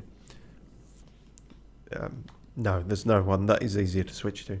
Not at all. The crew are a funny lot. Old Kurt certainly caught their attention. Ha, do you think any of them would mistake Kurt and myself? We think you'd... oh, jeez. Welsh, lush, tidy, and, well, you know, a fucking... Not pasties, that's something else. I think you'd collapse from joy if they did. Ah, perhaps. This is going to get complicated. Where's the accordion man? Oh, he's down here. Approach the accordionist. He spots you and ceases in his playing. Oh, jeez. I've never seen someone wearing an accordion look so threatening before. Need something? You're Grimly, aren't you? Nice accordion. Do you mind if I see? No, I don't think he's going to let you touch his accordion on a first date. The man grunts. I, Grimly Stoke. I'm the ship's carpenter. Ah, then you're Junior's brother. If you're the carpenter, shouldn't you be... None of these are good. He's not going to like me for any of these. I like your accordion. Grimly takes a step back as you approach. You can see from there. No touching.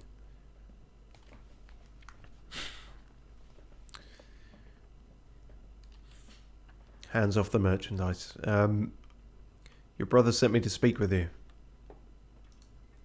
Junior? Wait, do you have another brother? Oh, you're sure? Junior mentioned you. I was just speaking to him too. That was about a week ago I was speaking to him, actually, I think. In a positive or negative light? Ask him yourself. Wanted us to meet, did he? We're met now. Won't keep you from your work. Jeez. Don't keep me from my break. Wow. Most edgy accordion player I've ever met. Regenbogenfan says, never touch a musician's instrument. That's true. Consent is important. Approach the cook. Hooded sailor. Well, hang on. Let's do the cook first. I met your brother. He's a bit of a prick. Hey, sure. Can you grab some tins from the pantry? It's nearly time for dinner. Really? Again? The hoosh pot. Best make use of this kitchen while we can. Why, is it going somewhere? Oh my god. Feed the hoosh.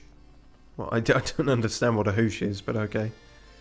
Resource cards. Resource items may be spent here for instant effects, increasing food or changing the status of the crew. I see. Well, we don't have any, so... tough shit.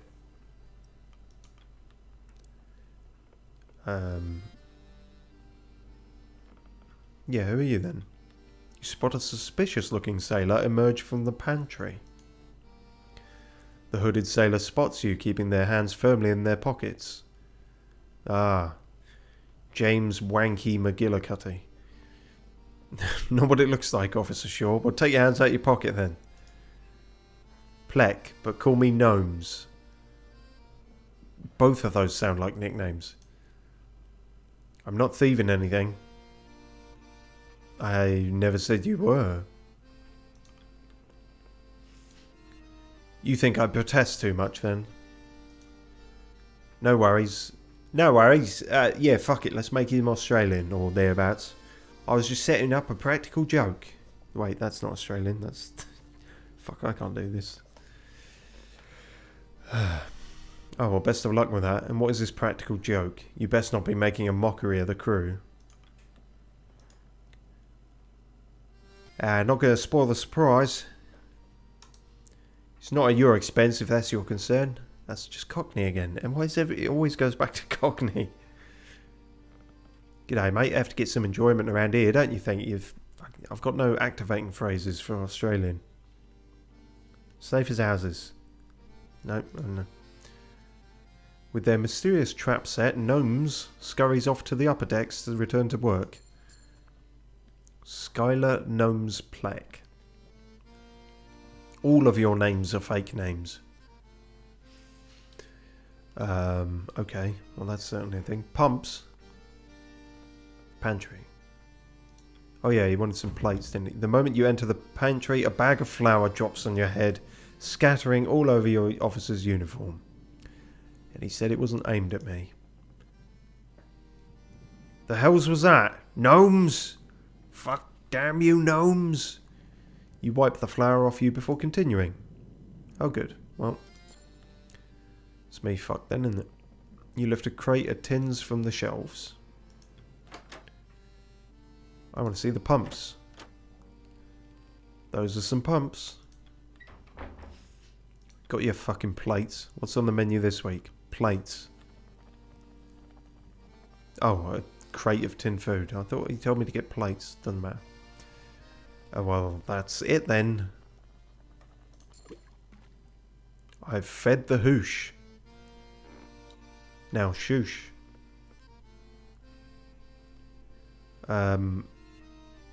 Okay, so... yeah, we don't ever seem to go below mid-deck yet. I suppose that's all engineering down there, so... not our department. Okay, well now we know all the scouts. We've got Hadrian Quilsey Quill. Yorick the Third Moore. That doesn't work like that. Your nickname can't be longer than your actual name. Can it? I suppose you can. You can have like... Derek... I don't know. Fucks around the back of Tesco's Wilkins or something, you know. But it almost sounds like a bit too poetic there. It's almost like a Native American kind of... you know, he who fucks around the back of Tesco's. Anyway, doesn't matter. Soren Flick Calippa. Well, these two are certainly a pair. We'll go with Soren. She seems the most capable, I think. They ascend to the nest and take a reading with the sextant. Who's... what? Oh, turns out she fucks around the back of Tesco's. All clear from up top? Didn't need to know that. Oh, crikey. Now we got a big old map. So, we are here.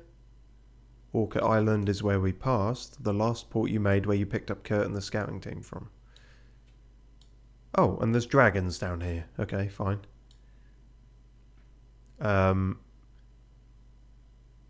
is this where the Viscount got fucked up, or... No, that's where... Last known location of the Viscount, your destination. But we seem to be heading right for this massive ice butt crack. We should probably go around that. Kurt may have had a point.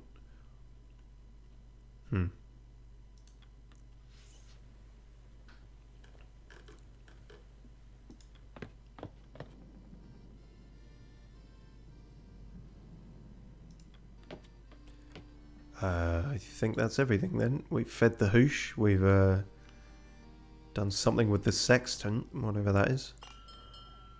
Time for dinner. Quite a hefty crew now. We're running out of seats. Darling. Oh, did we have a voice for them? Wait, no, that's Kurt, isn't it? Ha! Shall we toast to the ice? Shut up about the fucking ice. Aye. The days get longer, but dinner is fixed. It will see us through the long days and the darkest nights. Please don't do that every time we have dinner. The crew return to their posts. The hammocks are unfurled in preparation for the evening. You can't help but notice there's still bright light outside. Oh, regenbogenfan says a sextant is used to navigate, kind of like a compass. Ah. Yes, I figured it was some kind of useful tool, but yeah, didn't actually know. Okay, yeah, that makes sense. Something to do with navigating. More eavesdropping. You notice two sailors passing by from the dinner table. An inebriated sailor on wobbling legs leaning on the shoulder of another. Good. Needs... Oh, he's the sober one. Need to learn to handle your drink, Tucker. Wait, why is he Australian? Why did that come out like that when I wasn't trying to? Fuck it.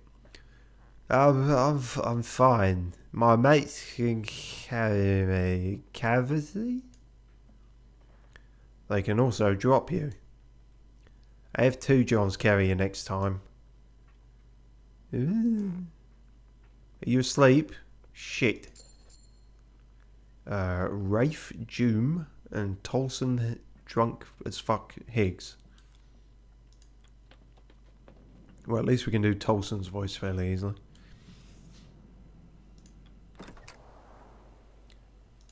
Oh, more goings on. You overhear 2 engineers chatting above deck. Or rather, you overhear 1 engineer speaking with another. What the fuck? You're not from this era. Grips, okay. God, gotta find my repertoire of voices now again. What does a man that looks like that speak like?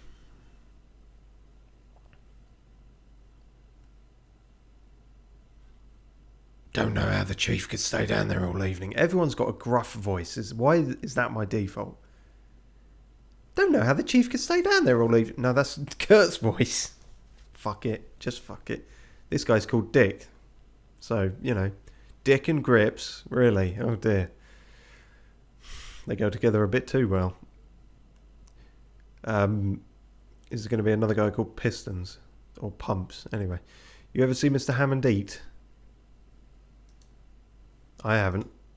Maybe he doesn't even eat. Man's not human if he can work all day and night on the boiler. Probably doesn't sleep either. He probably sleeps.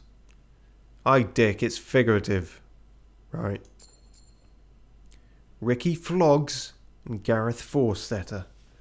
Ricky Flogs is a fucking Cockney lad's name if I've ever heard one. Fucking Ricky Flogs. Nope. Oh, and we can just check the map whenever now. Neat.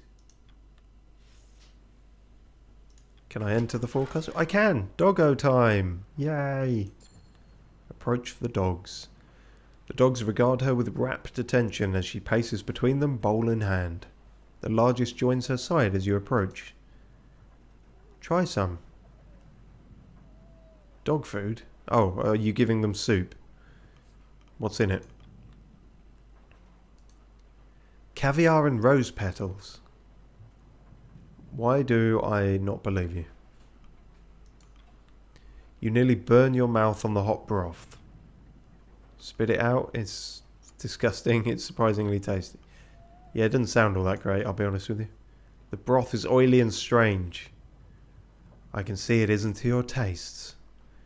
Penguin, some blubber, fats and proteins. You'll adjust. Fastest way to hydrate them. Was there something you needed? Why are you here? Because I let her be here. Oh. His eyes have gone a bit dead, but we'll ignore that. Just inspecting the animals. They belong here more than we do. That's cryptic and ominous. Unlike us, they need the ice. It cools them through their pores as they run. They'd overheat otherwise. Is that true? Okay. You've been on the ice for a long time. Who's that beside you? Yeah, what's his name? This is Stanbury. That's actually a very good name for a dog. Bark. That's how he barks. You're not going to get me to just do a dog bark. Why? You've done less dignified things. Yeah, I know, but... you've been on the ice for a long time. A long time, yes. Strong animal. Yes. Very. They handle stress differently. Adapt quickly. There's plenty to be learned from them. You like your, short, abrupt sentences, don't you? Yes. You love these animals. They need me. I actually hate them. And you'll need them. Of course I'm going to pet Stanbury. You ruffle its head. It tries to lick the broth from your fingers. You can have it, mate.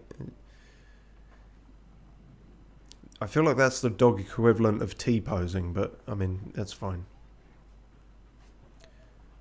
Well, it's the evening, so I guess we're done. Think we covered everything? Ah, well, this is a bit shit, isn't it? Minus 58. So, we're going to have no fuel. How the fuck do we get more fuel?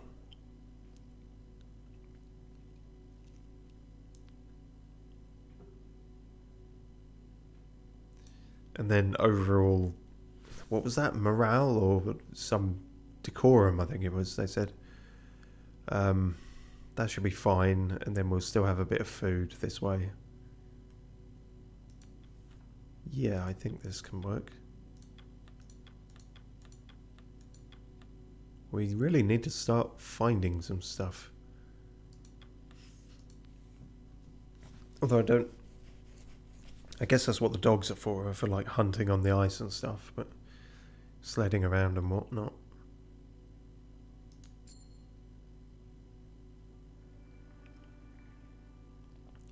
The days grow ever brighter. We have finally entered the thick ice leads.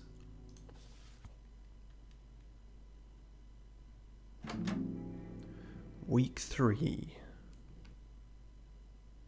How are we doing for time?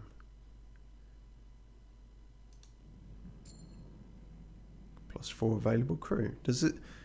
that's a point. Because I hadn't tested any of this. How does this save? Save tree system. The word there, huh? Okay, well, we'll see what this day entails, and worst comes to the worst, if I'm doing this again on Wednesday, I'll get up to where I was before. I noticed it's actually warmer despite us than when we started, despite us heading into deeper ice and further south. Maybe it's just very early morning that we started that. I haven't actually checked the temperature since we Started. Crikey. Oh, that's when it saves the game. Okay.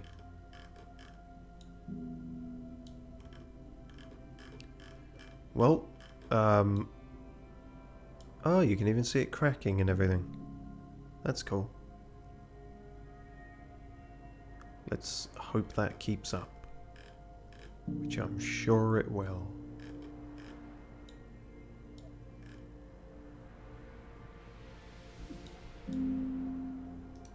So where exactly are we on the old map? Oh, we just went right up that butt crack thing and then we're just going... I suppose it depends how big these ice sheets are. If like that's a whole other day or several days just to get around that. Fair enough. How are you doing, Captain?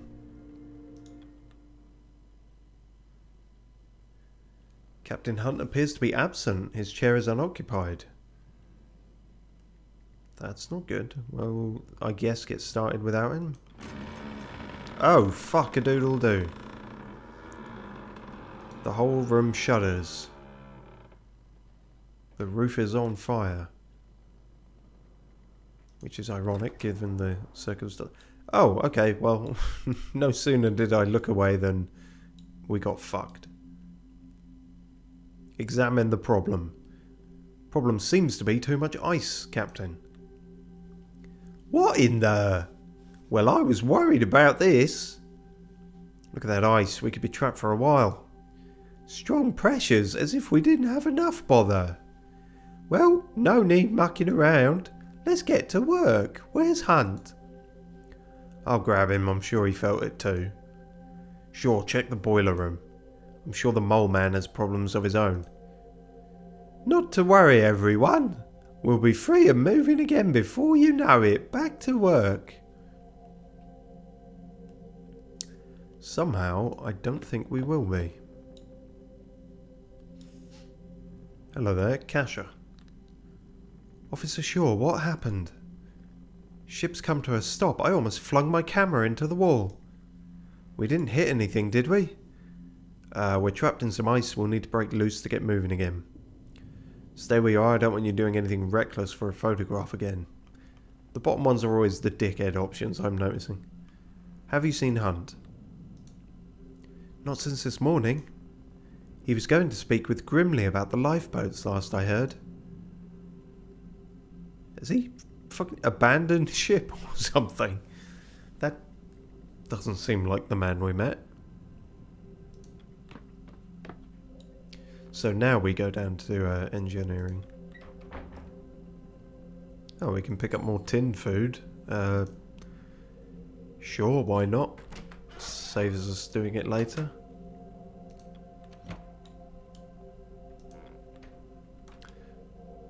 Grimley, there you are. Ship's stuck then. If you're looking for Hunt, you just missed him.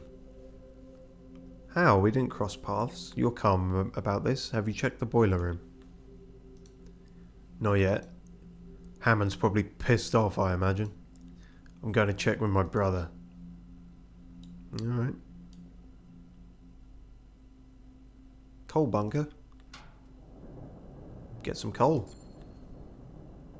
You lift a sack of briquettes, if I had to guess, which I do.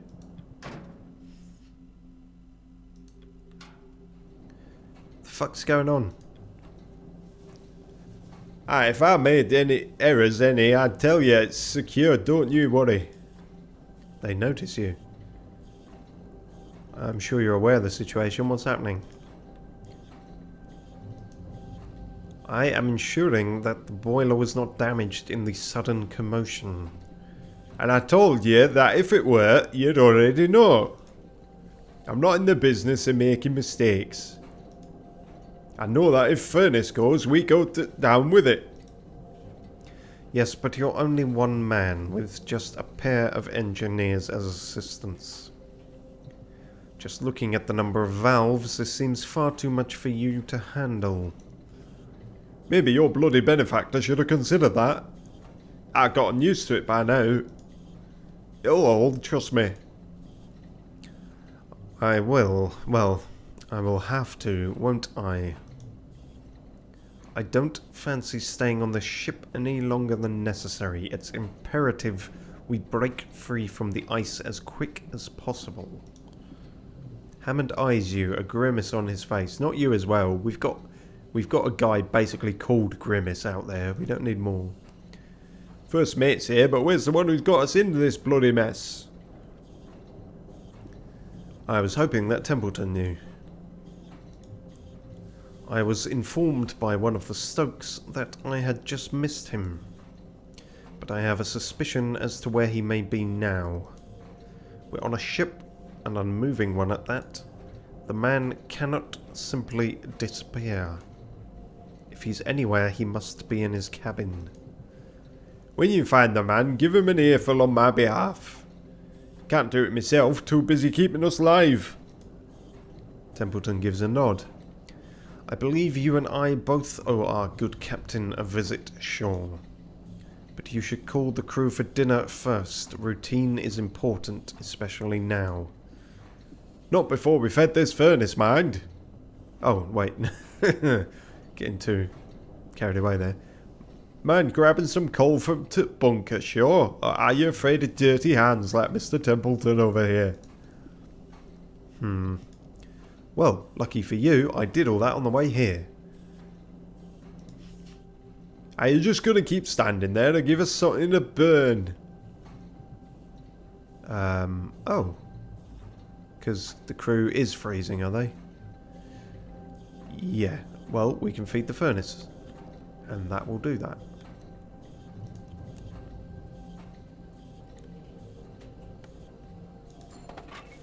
Cha-ching.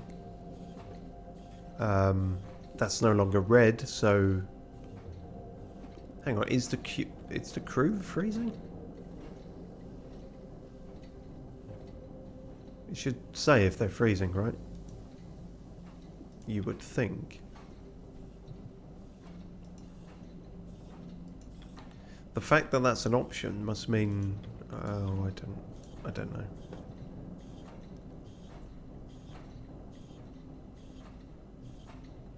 We'll leave it for now.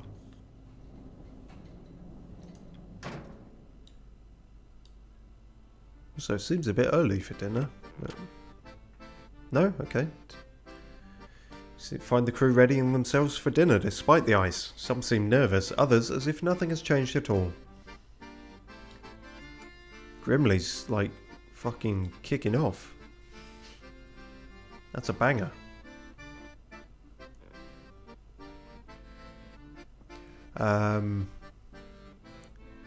Hoosh. Gotta feed the hoosh. Well, I've only got the one thing, but yeah.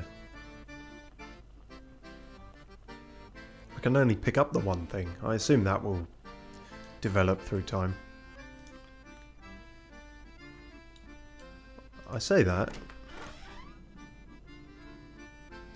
Yes, because that is that. Okay, fine.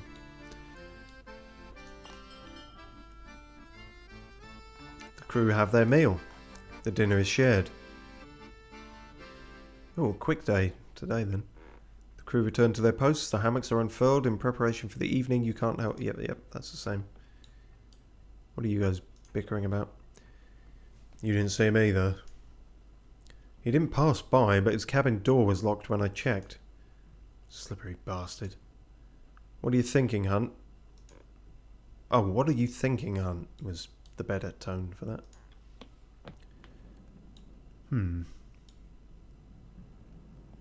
You still okay? No sign of Hunt, I take it. Mr. Templeton passed by, but he wasn't exactly willing to take questions. Yeah, that seems to be his demeanour. Oh, we're having a fucking ice skating party, are we now? I suppose if you're stuck, you're stuck. They're probably trying to shovel away at it or something. Oh god. Sure. Or rather, I'm sure. Keep it up, lads. We'll set ourselves right in no time.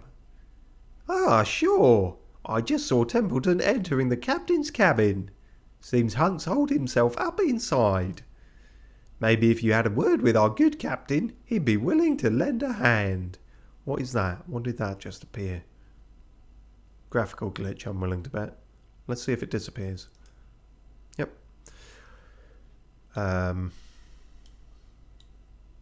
Yeah, okay. I mean, it's all about finding the captain, so we find the captain.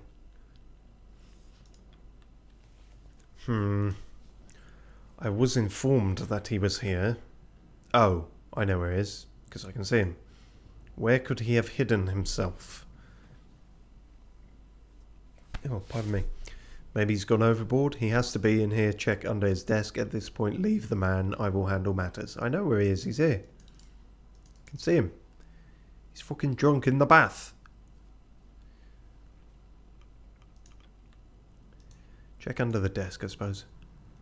I highly doubt he's cowering beneath the table, sure.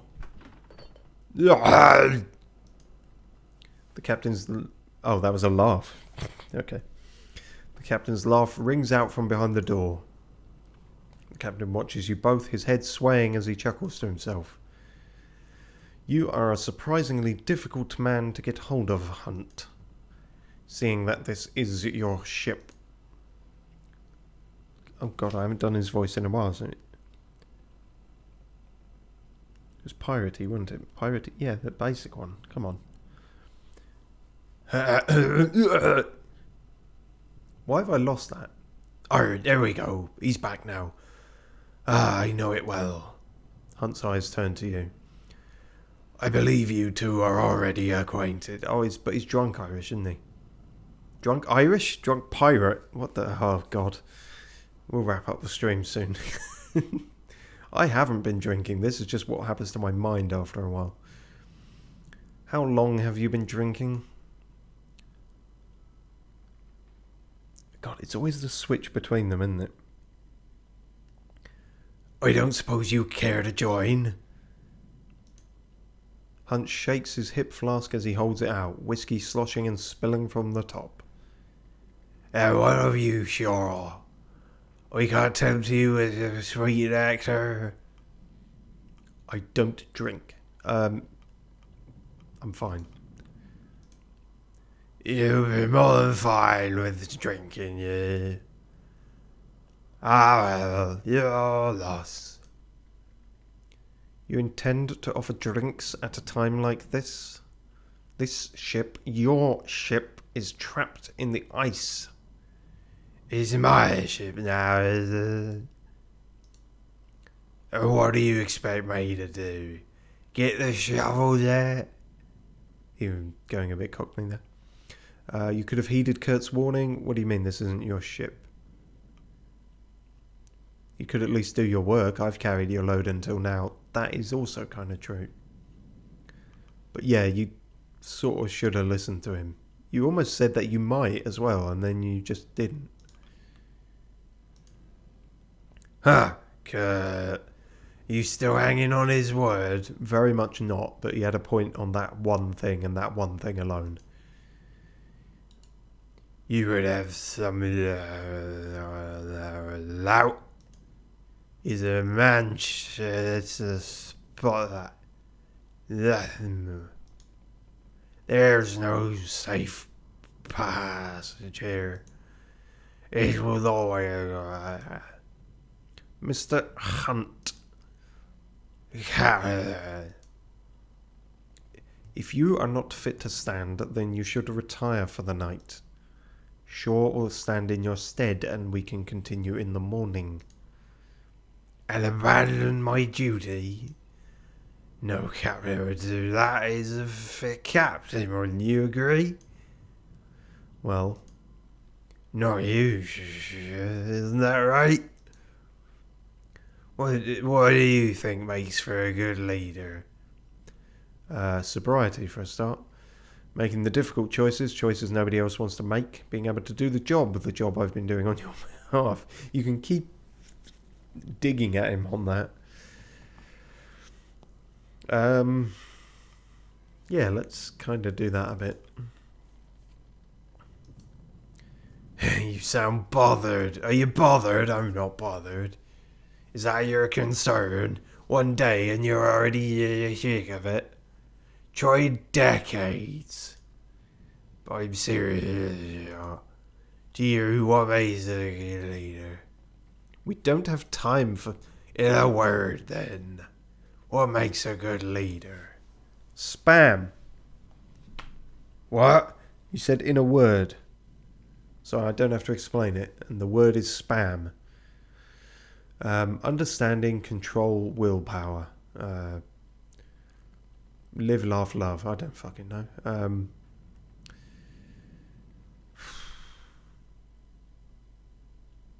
You need all of those, really. Control? I guess control more than anything. But then sort of, I'm between these two more than anything. Let's go with that. Explain. No, you said in one word. That means I don't have to explain. Can't keep changing, moving the goalposts. Well, this is awkward, isn't it? Because that's covered up by the thing, and there's no scrolling of the dialogue.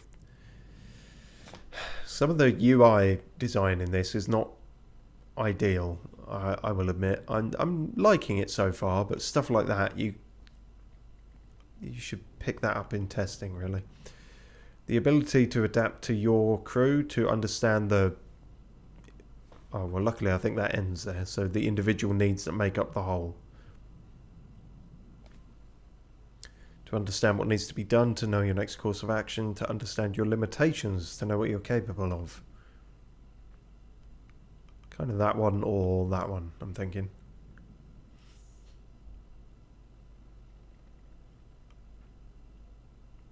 I suppose that's a shorter way of saying that, in a way. Because when you know your limitations, you know when you need to get help from other people. To know enough that you know nothing. Alright, calm down, Socrates. It's all well and good to know your limits. But that philosophy... Wait, losing the voice again. Isn't as insightful as you'd think. To know what you're capable of should be so that you settle going into the river. Speaks nothing of what you should be capable of. Speaking in platitudes will do you no good. A good leader is something more than a single rule you are told to follow. When you see one, you just know. When you see double, you're pissed. You have wasted enough time pining philosophical. Oh, my apologies. I'll ask the real questions. Sure. Look at where we are. Look at where you are. Do you honestly think we're going to survive this? I have no doubt we will. I don't know. I had no assumptions on returning alive. I came here to kill myself. Well, you best form some. Wouldn't just be your life you're throwing away. The captain laughs. Sure. Nobody knows we're out here. That doesn't leave this room. No, wouldn't want to upset your employer. Our fucking wrong voice. Our benefactor. We all want to be paid after this, don't we? Enough. If you weren't fit to lead this expedition, you should not have agreed to it. You shouldn't be... None of us should be here. Old Kurt paid handsomely to join. You're just a botanist. Sent here to keep an eye on me. Our doctor. And then there's me. What? Oh, so he's the doctor. Wait, science guy, botanist, and doctor, and kind of informant from the benefactor. That's a lot. What are we actually searching for? Hunt chuckles, gesticulating mockingly with his hands. Just doing a wanker motion, basically. Ghost. Templeton opens the door. The captain needs his rest. We'll discuss this once he's of sound mind. We're chasing dead men. This doesn't leave this room. Let him speak, Templeton. I wish to know more. It's alright, Robin. No, I'm going to talk to you more, you fuck. Go on now, Shaw. I'll be alright here. You very much won't be. Well, that's a bit of a pickle.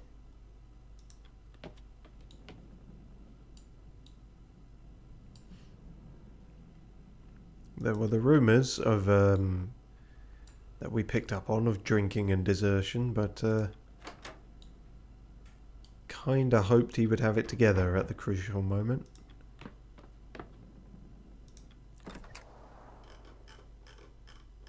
Nope. Proper fucked. Well, that seems a good place to leave it, because there's literally no going anywhere else. Oh, wait, was there more talking to Templeton? Captain Hunt needs his sleep. It would appear the pressures of command have greatly affected him. You should find some rest yourself. The crew have their commands. Clear your head and we will continue on the morn. Fair enough. Well, a day unmoving. You awake to a room awash with green. Wait, why did I lose all 17 crew? What the fuck? There's a loud banging on your door and a familiar voice speaks from behind the wood. Oh god, back to Yorkshire. Yorkshire. No. No, he's not from there, is he? He's York. Yeah, alright, there we go. Sure, are you in there? Sure. What's going on? Why is everything green? Never mind the green. The boiler's in serious trouble. Pumps need manned, and we need to stop the whole system overheating. And I don't need to tell you, if the furnace goes, we go. What am I supposed to do? You're the engineer. Well, I couldn't bloody find Hunt, and you're the next best thing. I need someone's authority to take action. Now bloody give it to me. Alright. What's the plan? What do you think the plan is? We need to find Captain, now.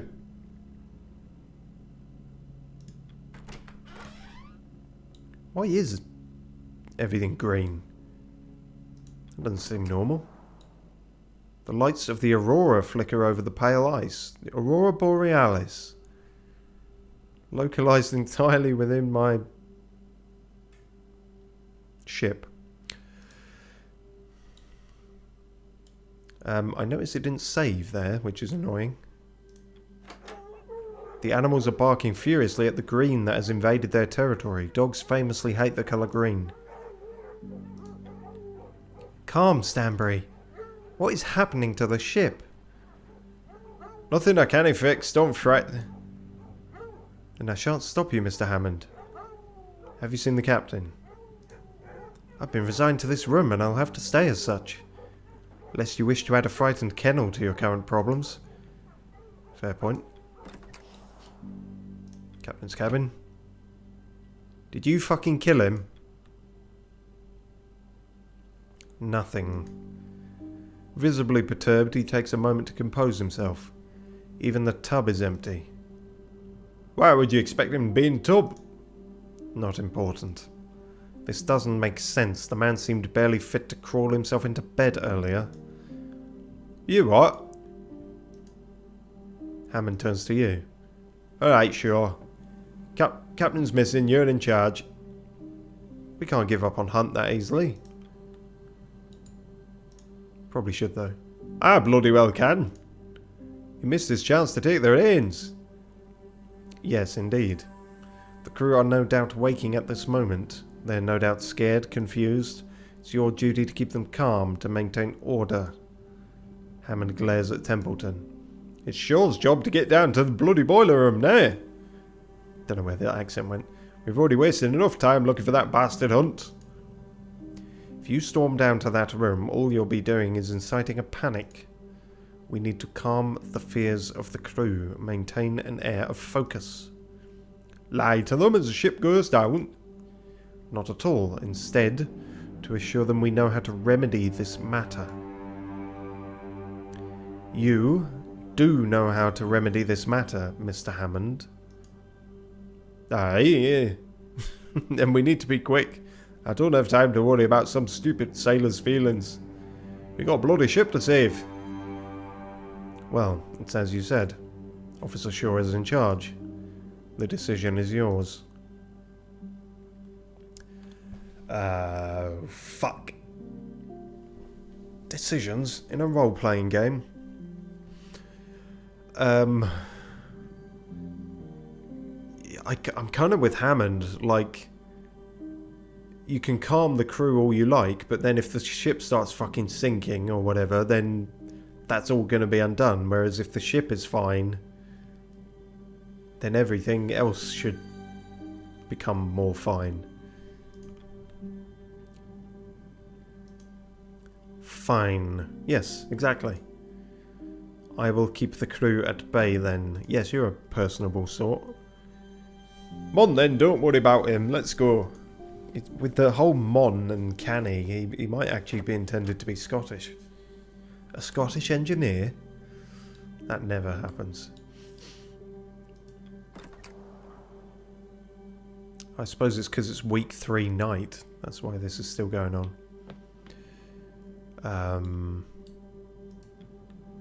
Kasha rushes up, holding her camera tight as the ship rumbles. What's happening? Are we going under? Not if we can help it. Out the way. It's safe to go up top, right? That aurora, it's a shot I can't miss. Kasha steps back before snapping a photograph of the ensuing chaos. Oh, well, she's alright then.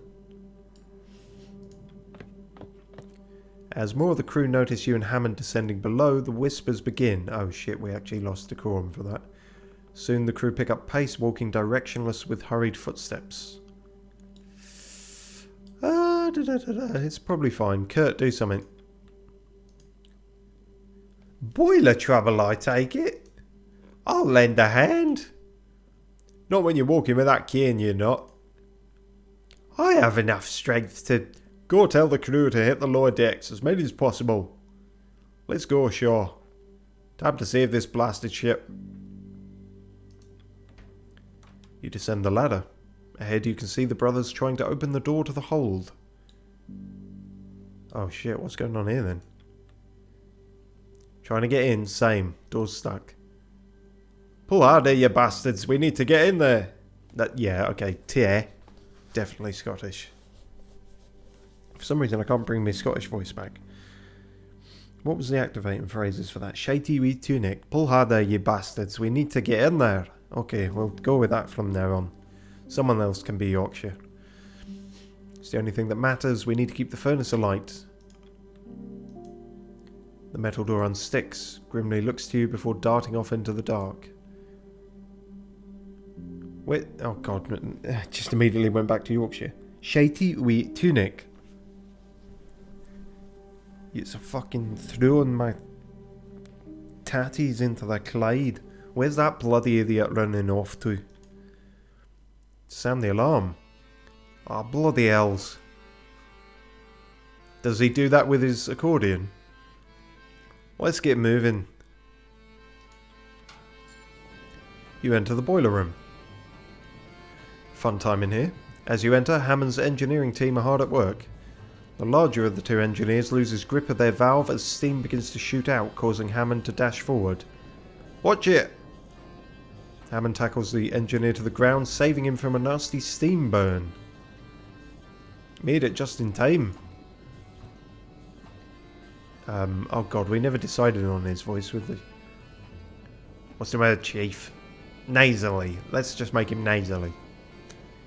Keep those valves... Oh, no, shitey wee tunic. That's my activating phrase. Keep those valves pumping. We need to avoid a water hammer, or we won't be making it off the ship. Sure. The rest of the crew aren't here. Grab a valve and start turning. Any valve. Can I do one that isn't going to leave me with massive scarring and burns. You grab a valve and begin turning, trying all you can to keep the water at bay. Pump! I'll pump you, silly! You feel the ache in your muscles as you continue to push the valve, keeping the pressure at bay.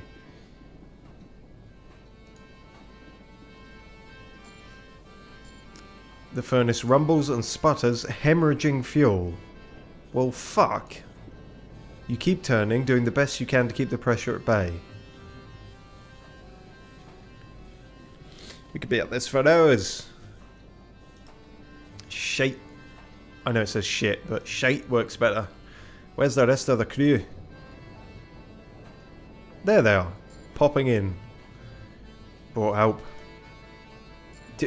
Is he just always wearing the accordion, regardless? The furnace rumbles and splutters. Get me coal and turn those fucking valves, you shite bags. Feed the furnace. Is that a good idea? I've got nothing to feed it with anyway, so...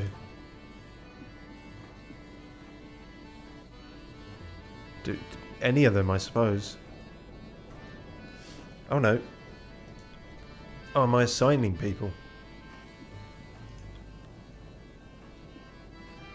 Who's big and strong? Well, him, isn't it? He's probably one of the biggest and strongest, so... yeah, if anyone can do it.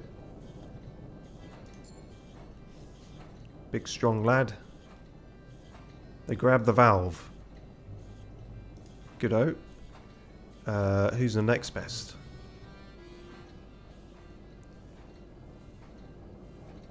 Well, he's only got one arm, so that's probably not the best.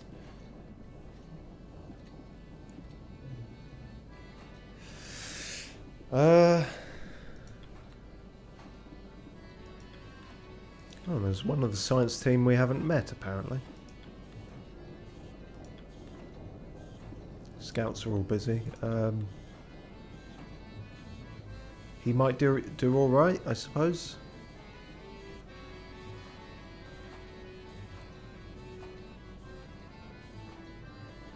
He seems okay. Mysterious, but like should be able to do that, maybe. With enough hands working on the boiler, you begin to fight back the potential water hammer.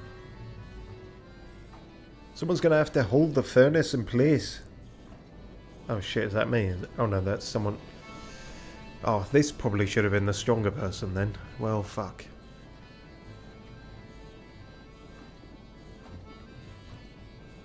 I guess he looks the next most capable. Tucker approaches the furnace.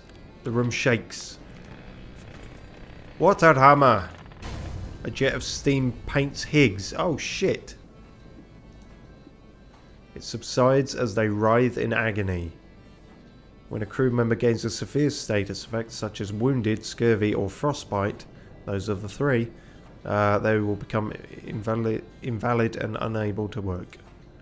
You keep up the work shifting the valves until the boiler has fully calmed. The ship is saved, you won't be sinking today. We got some decorum back. I notice we don't get the fuel back. As the crew gives assistance to the wounded Higgs, you feel your muscles tense. You fall back, collapsing from exhaustion. As you lay back, all you can hear are a pair of panicked voices. Where the hell is Captain Hunt? He's gone.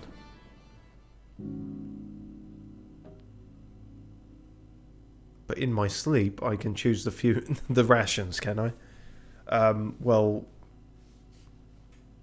we don't have any fuel anymore, so that's just going to be fucked, isn't it?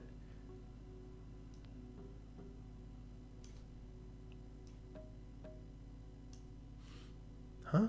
But if it's... well, okay, we'll just leave it at that and see what it does, which will be nothing, presumably. Yeah. Oh, no, I can't. Right, that's the thing. Yeah.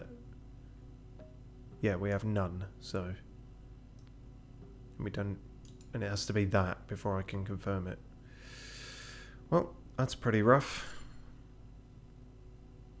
Decorum going down. The temperature is safe from sinking. The aurora passes, leaving only the bright light and white. Oh, that was the end of week 4, was it?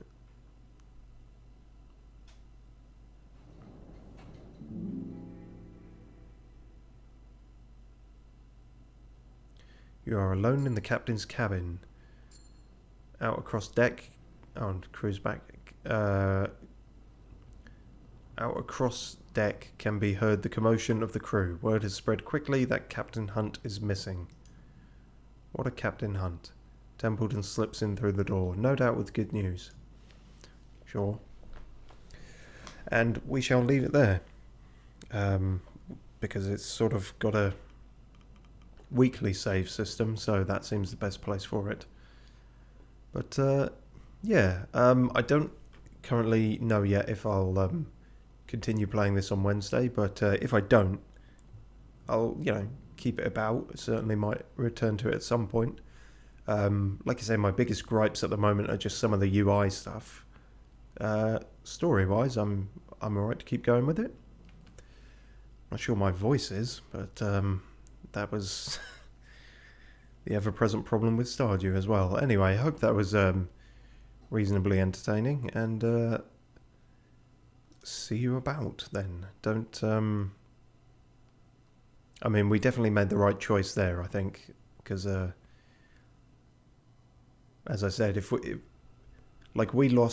we focused on the boiler and we still lost all the fuel and got one man with possibly life-altering burns. So if we hadn't attended to the boiler, maybe the whole fucking ship would have exploded. And that could have been a very short LP, so... that's one major choice we haven't fucked up so far, so... we'll consider that a win, as much as being trapped in the Antarctic with no food or fuel can be.